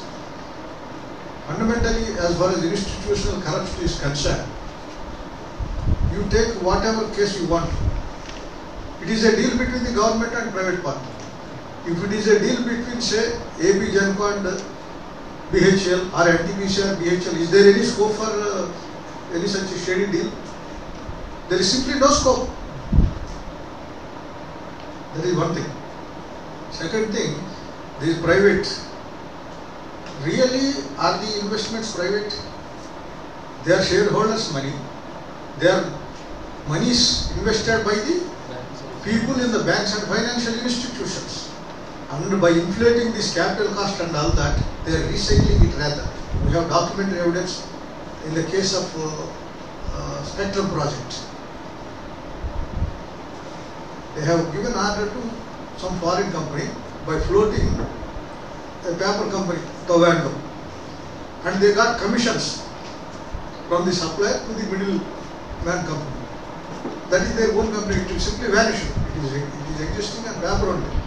And all that, his own equity is not there, or only nominal. Like that, that is what is going on here. Because actually we had written in the year 2000 itself comparing all these things. We have one APGPCL, AP Power Generation Company, it is a giant sector. That is also gas-based project, it is still running. These Spectrum, GVK, Lanco, etc. and Hinduja. Hinduja also was one of the earlier projects allowed through Memorandum of Understanding, no competition, nothing. They had shown 6 crores per annum per megawatt capital cost. Whereas this APGPCL is 2 crores and not.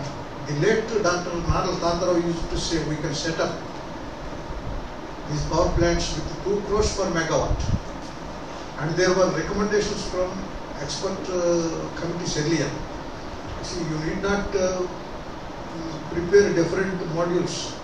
Say you standardize 250 megawatts or 500 megawatts or 1000 megawatts. And all the state electricity boards or the central generating companies, they require. They can plan for a medium term, 5 years or 10 years. We want to add installed capacity this much. We place orders on it. This is the delivery schedule. And strengthen BHEL, enhance its production capacity to meet those delivery schedules. Yes, 2 crores easily it can be done. They have recommended like that. To avoid BHEL, all these private parties, there are standard units 220 or 250 or 500 like that. They make it 208, 216. Why? To avoid BHEL and get from foreign companies. That is what happened. I mean, it is even that equity is not their own money. It is recycled by inflating. In the case of Spectrum, documentary evidence is there.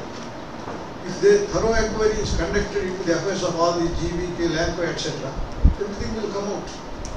And CBCID inquiry was conducted into the affairs of Lanco, GVK and Spectrum. And those reports were kept in the cold storage by the government. We have not seen the light of it till date. So it is not a question of some private party bringing everything. It is not like that, as Arvind has said. 5 lakh crores we are shelling out to the private corporate sector as incentive, so-called incentive per annum. Where is the question of lack of money? It is a question of priority. I can tell you that if we go through our budget documents since the first plan, at a certain point of time,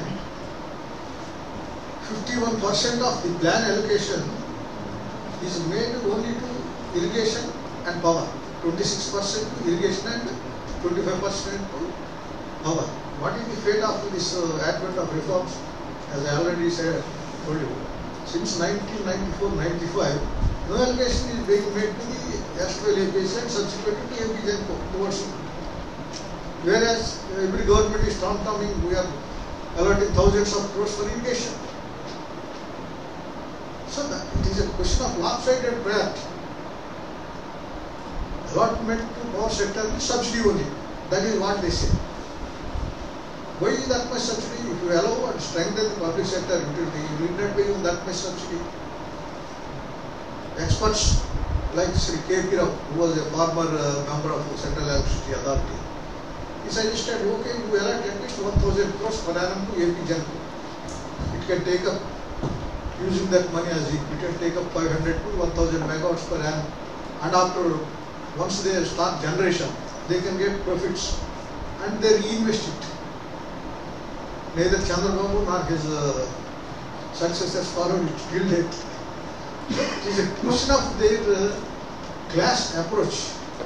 How to, that is the essence of this neoliberalism. Stifle the public sector in every aspect, every sphere, and allow the entry of private and hand it out to them. That is the simple thing. If you take any sector, that is the philosophy, underlying philosophy. So it is not a question of, it is lack of political will to serve larger public interest. It is their perverted commitment to enrich the super rich and pose, yes, so many crorepati's have entered the fourth base list. That is a great achievement. That is how our corporate media uses. You render crores of people live below the poverty line, and gentleman sits as deputy chairman of planning commission who spends public money for his toilets and says 28 rupees is enough. If you have 29 rupees, you are above the poverty line per day. This is the kind of perverts they are ruling us. What kind of justice we can expect? What kind of rational approach we can expect? Unless the people get enlightened, educated, and organized, united, fight against this policies, nothing will happen. The power sector, the neoliberal policy approach is allowed to continue. We may have these scarcities. If really these merchant power plants come up and sufficient power is there, it will be unaffordable. That is going to be the nature of crisis we will be facing tomorrow also. Unless these neoliberal policies are reversed, that is the fate.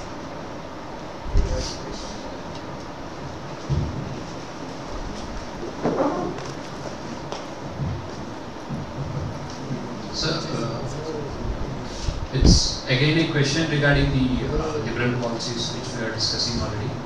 I mean, we already know that coal is not yet privatized.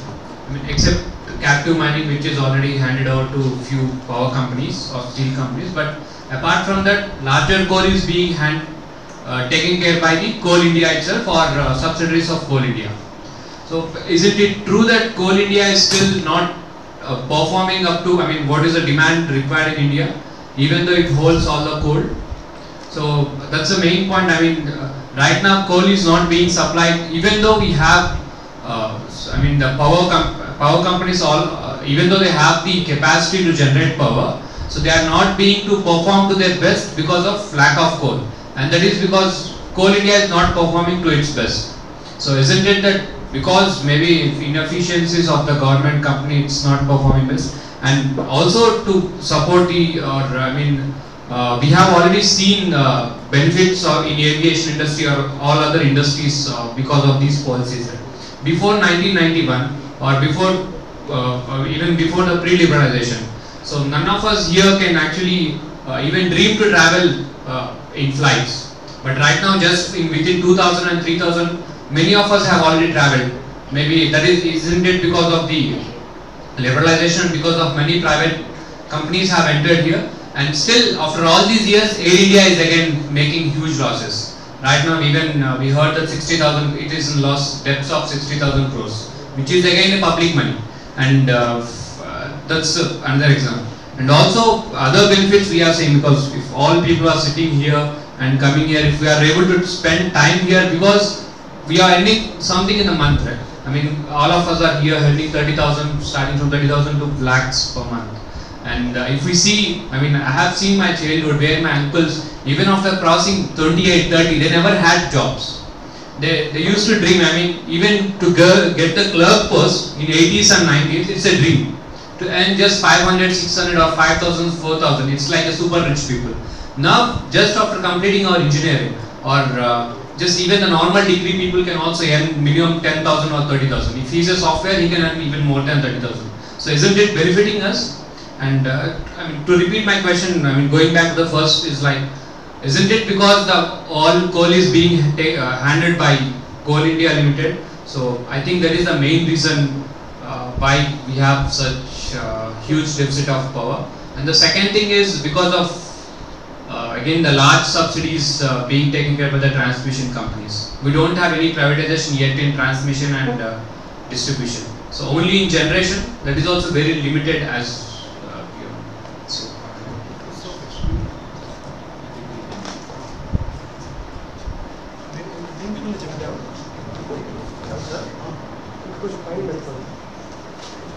Friends, as I already said, there are wastages and corruption in public sector companies. If you remember, one of the CMDs of Singareni College, one of the CMDs of Singareni College company, an IAS officer, PRS, and it went unnoticed in the media also. Why? Because he could not satisfy the rollers at the center and in the state. by providing the funds they demanded.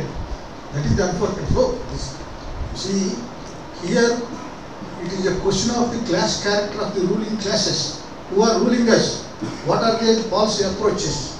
If we ignore that, yes, our friend has said, yes, we got benefit this and that. Even as per the government committee's assessment, 80% of our people are living on a pittance of 20 rupees per day per head. Are we proud of this reform process? If we look at our present position, it may change tomorrow, that is a different matter. See, if recession hits very hard and even IT companies are closing down, where do you stand? So, that is not a question. You see, take a holistic view, a human view. We have to think of the entire population, not just a small segment of it. That is one thing. Second thing is how to improve the functioning of public sector utilities. Yes, if everybody is good, yes, we can create El Dorado, no problem. That is not the case. We can't live on good intentions of the people ruling us. So it is a system, everything is linked with this system. So how to improve this and strengthen the public sector is the question. Second, inefficiencies and corruption is one part. Coal India has 50,000 crore reserve fund. Singareni has plenty of funds. They have technology, machinery, everything and manpower. Why they are not increasing? Singareni has asked Government of India for allotment of coal blocks. They have not allotted, they have allotted to the private companies. And as far as this Coal India Limited is concerned, they are not allowed to mine new ones. They don't give environmental clearance under one pretext or another. The power is in the hands of Government of India. So it is a matter of deliberate policy to stifle the progress of public sector utilities. And they want to fleece through all these corrupt means. The coal is not privatized, so why will they not let Coal India mine? No, I already no, that is it. You see, just to show that the public sector utilities cannot meet our demand, therefore we have to allow private sector. Unless you create that scarcity, whether it is for coal or gas or anything else, ONGC is getting profits, post-tax profits of 14,000 to 15,000 crores per annum. You are seeing in the papers. Why should they go abroad and invest elsewhere when we have our own blocks here? Why should we leave the field to Cairn Energy or Reliance and pay them so much amount? Even if that $4.2 is paid to ONGC, at least they can reinvest. What Mukesh Ambani is doing? But that's for external constructing a skyrocketing palace for his wife and they cost 200 crores. No, we are not eulogizing Mukesh Ambani. Not Mukesh Ambani, no, the approach I am saying. Why we are saying public sector should be strengthened? If it is AP Janko, till the entire lifespan lasts, we get the power from them at cheaper price. If we enter into a PPA with a private party like GVK for 15 years and pay 90% of the capital cost within 11 years, what will happen? How much we are shelling out just for nothing? So that is the difference. Actually, let me. And you are talking about funds. So I would like to add, because one point that you said last time, right, about I would like to add some more about the 3G, the money we could have got, that loss, notional loss of 1.776. Not That's not okay. That we could have, that could have been our income, government's income. Right? foregone. That, It's an income foregone. foregone, income foregone, because so many private players are there bidding for it. If there were no private players bidding for it, that is not the income foregone. That is, see, that income, that calculation is based on what was the 3G auction that was done, and that is an auction where private players are involved. It could as well have been taken by state utilities like MTNL, BSNL, if they are allowed. But were they doing well before 91 is the question, right? And second is, the argument is not that state utilities should not be strengthened. Argument is, in addition to state utilities, if there is a gap in demand supply, what is wrong in having others also do it? Have a strong regulation. That is absolutely fine. I just who will do the regulation is the question. In the case of power sector itself, we have regulatory commissions. They are observing the vested interest of the private parties. I can give a number of cases. How ridiculously they are giving orders. If it is a case between a public utility and consumers, they talk about constitutional provisions in support of the public interest and all that. There are orders like that. If it is a dispute between public utilities and private developers, you can't see public interest mentioned anywhere in their order. I can show you. So don't think. You see, the structure of the state, its wings, its laws, its philosophy, everything is structured to subserve the vested interests of the ruling classes. If we don't consider that, and we seek some kind of expectations, it is like, okay, you allow this private sector to do whatever it wants, facilitated by the powers that be. But you be honest, how is it possible? When the corrupt bureaucrats, politicians, and the captains of the industry are looting the public money and sharing. That is the system.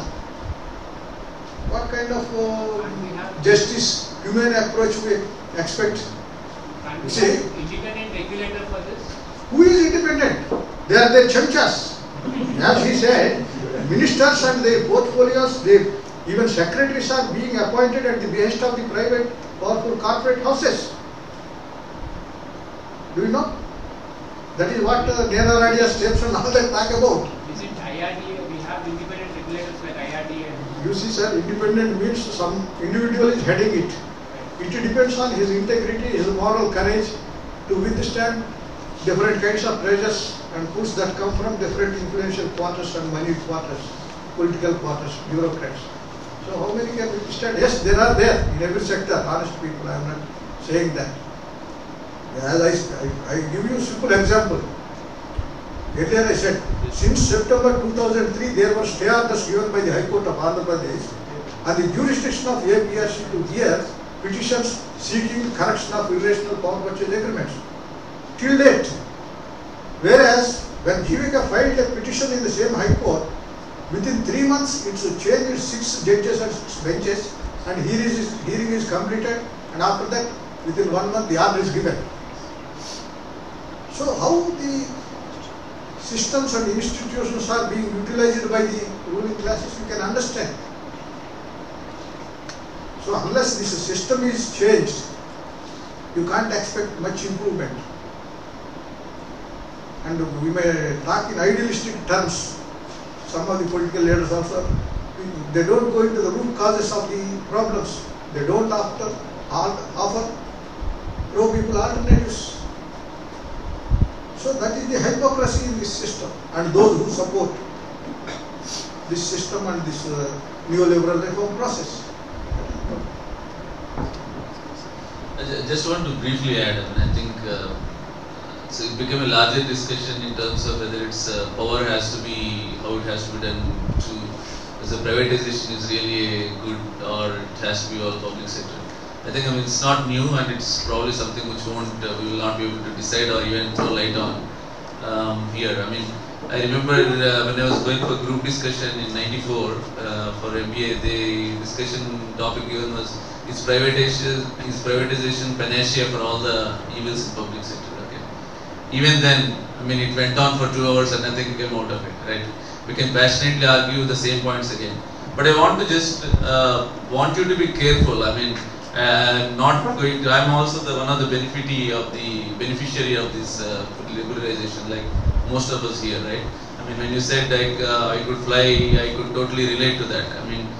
When you say like I could earn 30,000 or 3 lakhs a month, I could totally relate to that.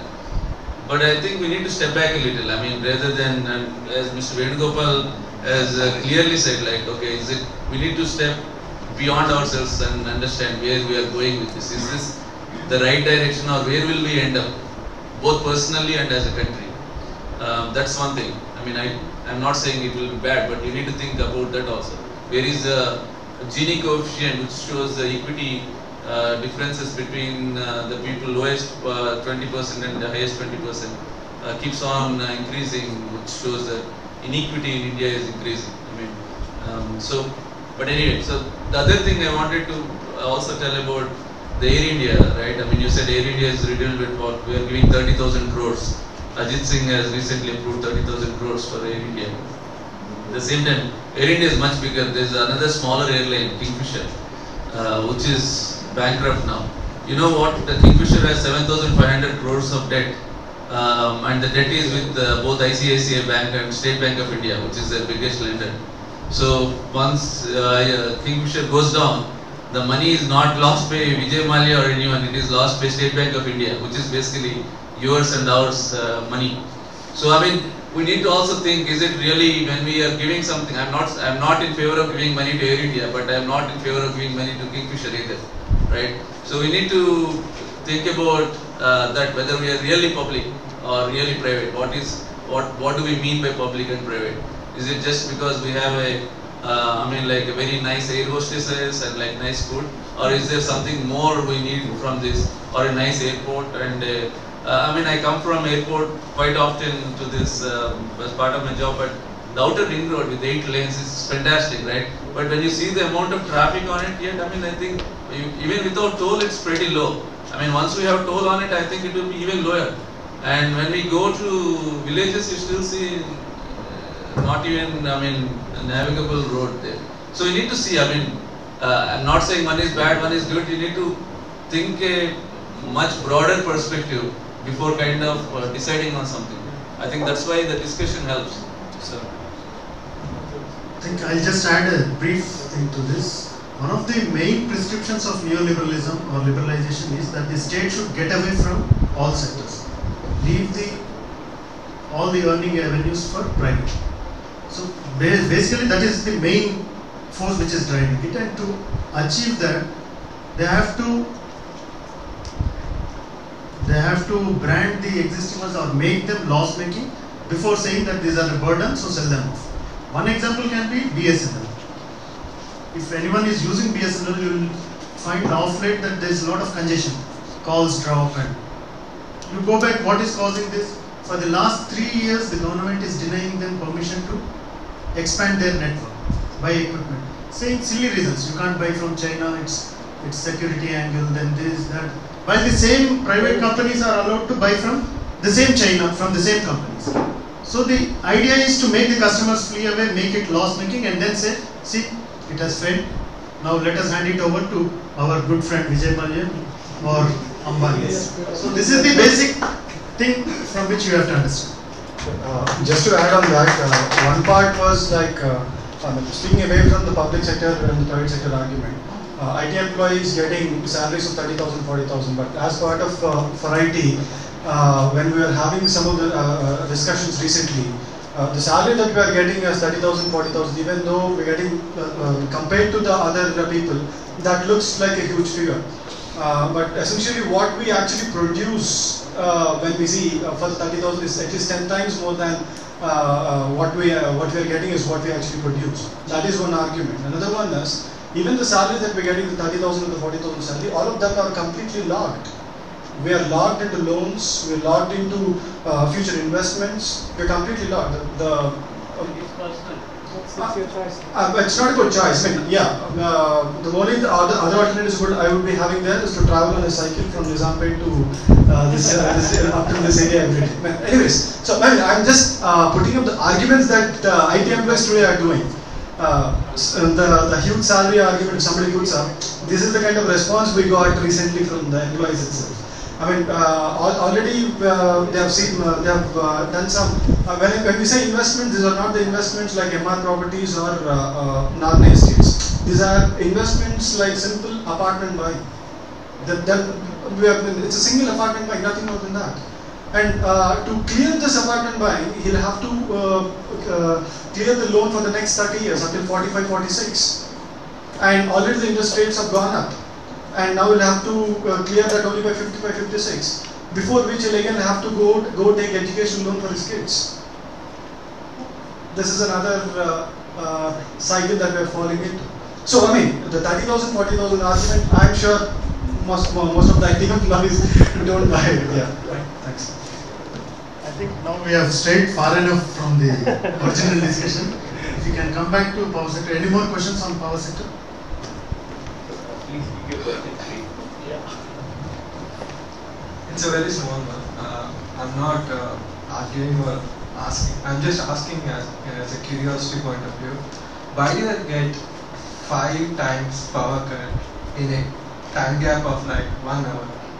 Is it because of lack of power generating capacity, or is it because of tripping? Or I don't know. I think the electricity expert is not here. But have you joined late? But I The hope discussion has been about that. He's No. okay with the long power cut. I'm not talking about long power cuts. There are proper regulated 1.5 hour or 3 hour power cuts. But I'm talking about 5 random power cuts in a gap of like 45 minutes. And it has been happening regularly since last 2 weeks. And I'm not talking about some town or something. It's in Kukatpally, Hyderabad. Could someone answer? I think we need to bring back Ravi sir online. Technical question. There's a lot of inequalities are there in salaries and wages. So I want to have a see, government is buying at the rate of 8 rupees when I from a private player. Electricity they buy at 8 rupees per unit. So, but they were providing us at the rate of 1 rupee 50 paise. That is means we are getting beneficiary of 6 rupees 50 paise per unit. Why do government need subsidy? Why government has to do subsidy and incur losses to the government itself? Why can't the loss can be distributed among ourselves? Why can't we pay the market price? Yeah.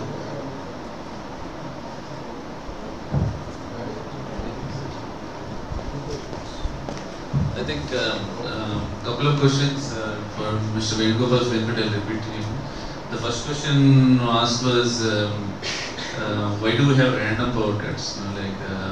The regular power cuts are fine, but why do we have randomly like 4 or 5 times in an hour? Why does that happen? The second one is why do government subsidize power to the end consumers? See, power cuts are not uniform and at the same time throughout the state. Because we will bring the dark. You see, the nature of electricity is it is generated and used at the same time. So, on rotation basis, this power cut is being imposed area-wise to maintain some kind of balance. You can't give for the entire state at the same time when in a situation of scarcity. Then what will happen? The grid frequency will come down and grid collapse will take place. So that is why they, depending on the supply and the demand, area-wise and time-wise, they fix the schedules and implement it to maintain some kind of balance without endangering this grid. Second thing is, if we opt for free trade and allow the market to the free trade, yes, they will loot. Okay, let them loot the public and enrich themselves. If that is the philosophy, well, but that is not what we expect from a government. See, whenever something is produced, whether it is a product or service, the investment should be prudent, not inflated, artificial. And they should satisfy themselves with a reasonable profit. But the nature of capitalism is different. What Karl Marx mentioned in his Capital, I recollect, because I quoted it some long time back. The restless, never-ending process of profit alone, what he, that is capitalist, aims at. This boundless greed of riches, this passionate chase of exchange value is common to the capitalist and the miser. But while the miser is merely the capitalist gone mad, the capitalist is a rational miser. If we are mad after riches, there will be no end to our greediness. More money, more profit, more for what? Just for that, that's all. Let the people starve. I don't mind. I want to enrich myself for what? Can you enjoy that money? That is the kind of the system. It is not emanating from individual minds. It is the system and the opportunities it provides for exploitation, class exploitation and division of society into classes. And the vast eagerness between the super rich and the poorest of the poor. Are we for that kind of society? Question ourselves. Any more questions?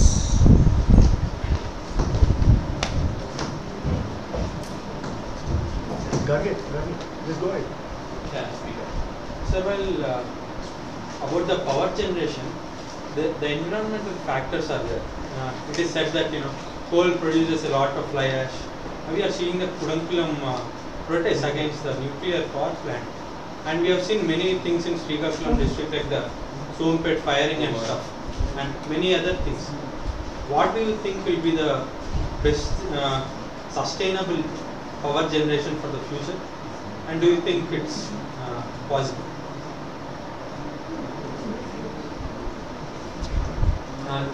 Question to Mr. Venugopal. Yeah. You may speak, sir.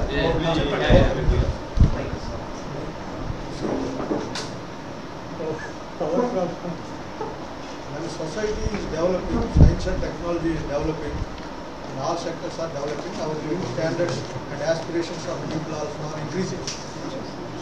So it is a question of balancing between development and environment.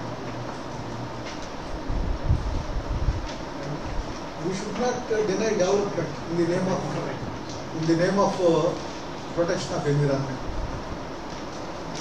At the same time, we can't ignore this environment and other issues, social issues also, just for the sake of development. How to balance it is the question.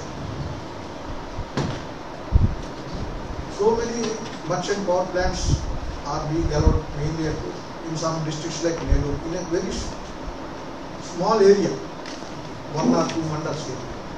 Do we really require that? What is our projections of demand growth? How many plants and what is the capacity needed to be added over a period of time? That is elementary.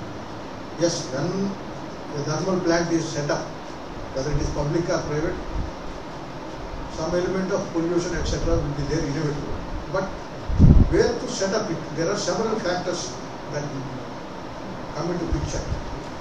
One is load center, where the power is really required. Second is where the fuel is available. Suppose if we set up a heat plant that is near the coal mines, this transportation cost is saved substantially.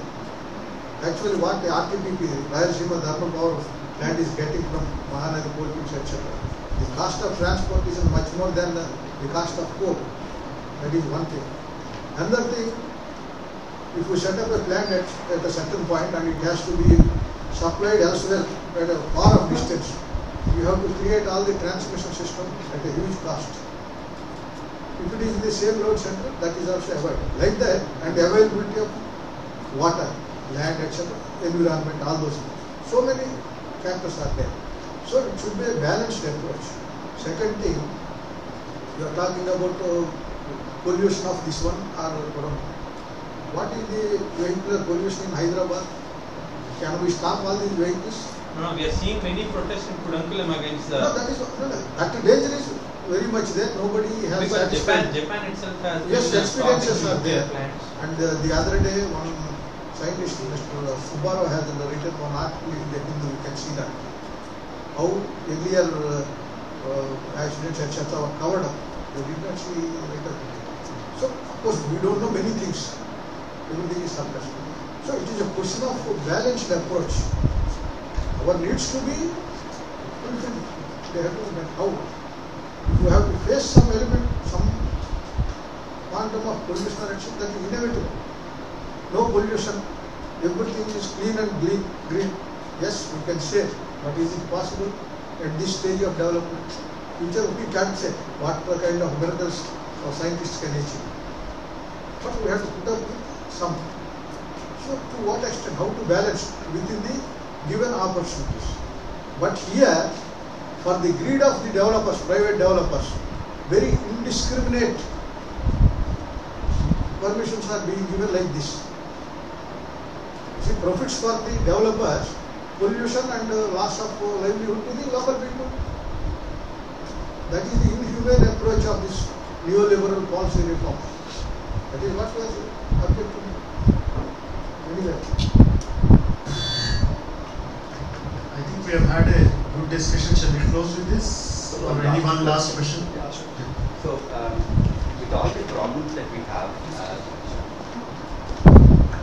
with all the problems that we have, Gujarat still is able to supply three-phase quality power to rural areas. So, what is working there? Can you please help us understand? Okay. The Minister for Power of Gujarat had come to Hyderabad recently and addressed a meeting. Yes, we created this much and that much. We are giving 24-hour supply to agriculture. What he did not answer is, and he talked about the solar energy and all that. What is the capital cost per megawatt? After the advent of this BJP government there, some 9 years back, what were the tariffs then and what are the tariffs now? Some of our friends who went there say, he went to his friend's house. All of them sat in the first hall. Only one light is on. Why am I sitting like this? We can't afford the tariff. Even we are doing here. So these are the things he avoided. But what is the approximate cost? Any idea? What is the approximate cost per unit in Gujarat? Our day tariffs are higher than ours. That much I don't really. He avoided all those things. In some slabs it's as high as 12 rupees. Yes. 12 rupees for per domestic unit. also. For domestic. So that cross sections. So in that, and that apart, you see the human development indexes of Gujarat, where it stands. All those reports are published recently. So it is not a question of seeing a part. You take a holistic view. What is the overall impact of that development on which sections of the people? Then we can understand the real nature of that development and that reform process. Yes, they propagate like this, and the media plays its own mischief. Here a TV channel person has come to me. No, Gujarat has done this and that. Solar energy 600 megawatts. Okay. What is the cost? I asked him. You first check up that. What is the per megawatt cost? At what cost they are purchasing per unit? Let them include somebody. So, see, solar energy, earlier government of India permitted on some experimental basis 17 rupees 40 paise per unit. Who will purchase that? What pitching they have done? They have not provided any subsidy. In the central generating units like NTPC, they allot some 85% to the states in that particular region. Balance they give themselves, and depending on the severity of scarcity in any particular state, they use their discretion and allot to them. They asked NTPC to float a sister company to purchase the solar power at 17 rupees 40 paise for a longer period of DPA. It means we were talking about cronyism. They can permit anybody whomsoever they want. Purchase entry into the agreement, that fellow gets the benefit. What they are doing, they are purchasing that and adding, combining this 15% unallocated power and that power.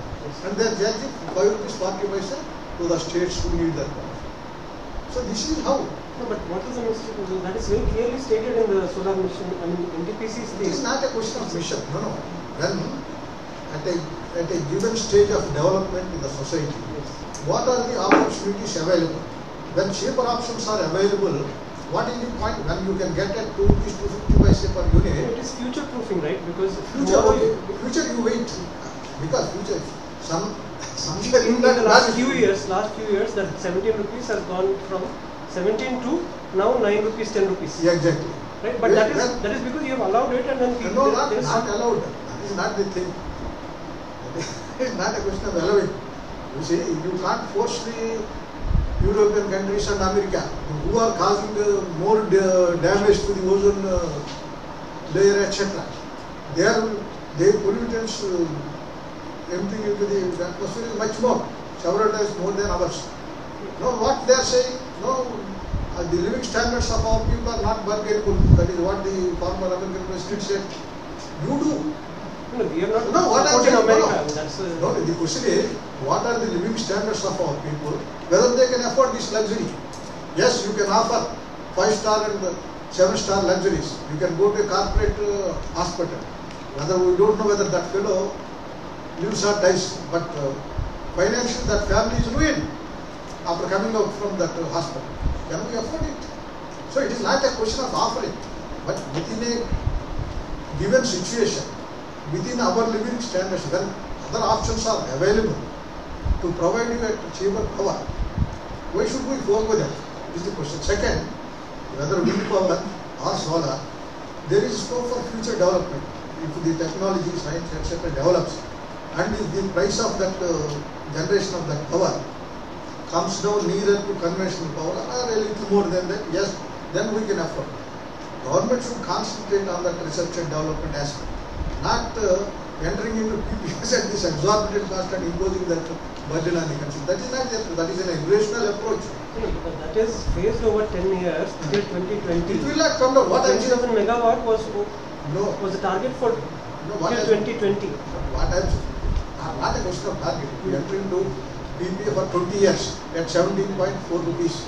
You have to sell out that. That's a few thousand megawatt. Maybe. No, if that is the trend, what will happen? No, but that keeps going down, right? That is the plan. That power burden, the cost of manufacturing power at that time, actually, it was 15-16 rupees at that time. Oh, yes. And then, because of over supply in the West, now it has gone down. Right? And now the trade rates are going down. No. And the power parity is up about 6-7 rupees a ton. For getting down, we need not power burden our people for that. You concentrate on research and development. You are not doing that. So why don't you encourage public sector entities to develop that? Why can't you encourage BHL R&D? They can do that. They don't want it. We want to purchase from foreign companies. We are enamored of them. That is our approach. I heard the panels were also, solar panels were completely purchased from the American companies, but instead of having 29 local producers from Hyderabad, I mean, I have my uncle there. There are rules that you should purchase from locally, but companies know that the local ones panels that are made have some inferior ratings. So the private companies that buy, if given a choice, they would go out and buy. But if they don't have a choice, they'll buy from here. I don't know, lower quality panel. Is that good for our own private companies? That's a question. Okay, I think the point is made, so people can research more. I just wanted to kind of finally say one thing though. I mean, all of us here, we from the questions I'm getting, I think we see people relating from their own experiences, which is a starting point and which is a very good thing. But I don't want you to limit yourselves to your own experiences, because these could be really, especially in the kind of environment of the society we are living, what we experience in our own lives may not be the representative of the larger society. I think that is very important. You need to get the data. I mean, I was just a small example. Recently, I was flabbergasted when I saw this in Hindu paper, the household information. Like I think 26% of the or 40% of the rural population do not have access to toilets, or like something like that. And like only when in the city in Hyderabad, the cities like Hyderabad, only 20% households have a vehicle. I mean, when I saw on the road and the traffic I see when I have to drive, I think everybody had a motorcycle, but only 20% of the households has a motorcycle. So I think this just a small example. I mean, to kind of understand, not just don't try to just extrapolate from our own experiences. That could be very deceiving. It may not hold true at all, especially for IT sector or for the people who are just living in Hyderabad. So please be careful and take that extra step to find the data, and it's all out there. Thanks to IT again You can Google and get most of the data. Don't need to depend on this Economic Times or Times of India. Thanks.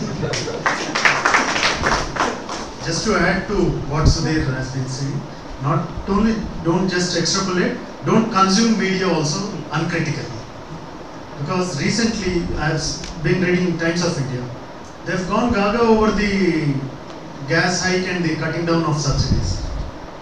Why would, when my pocket is being pinched by around 1500 or 2000 per month, along with diesel price hike and this, why are they celebrating? The markets have zoomed 400 points. Everybody is cheering Manmohan Singh, saying,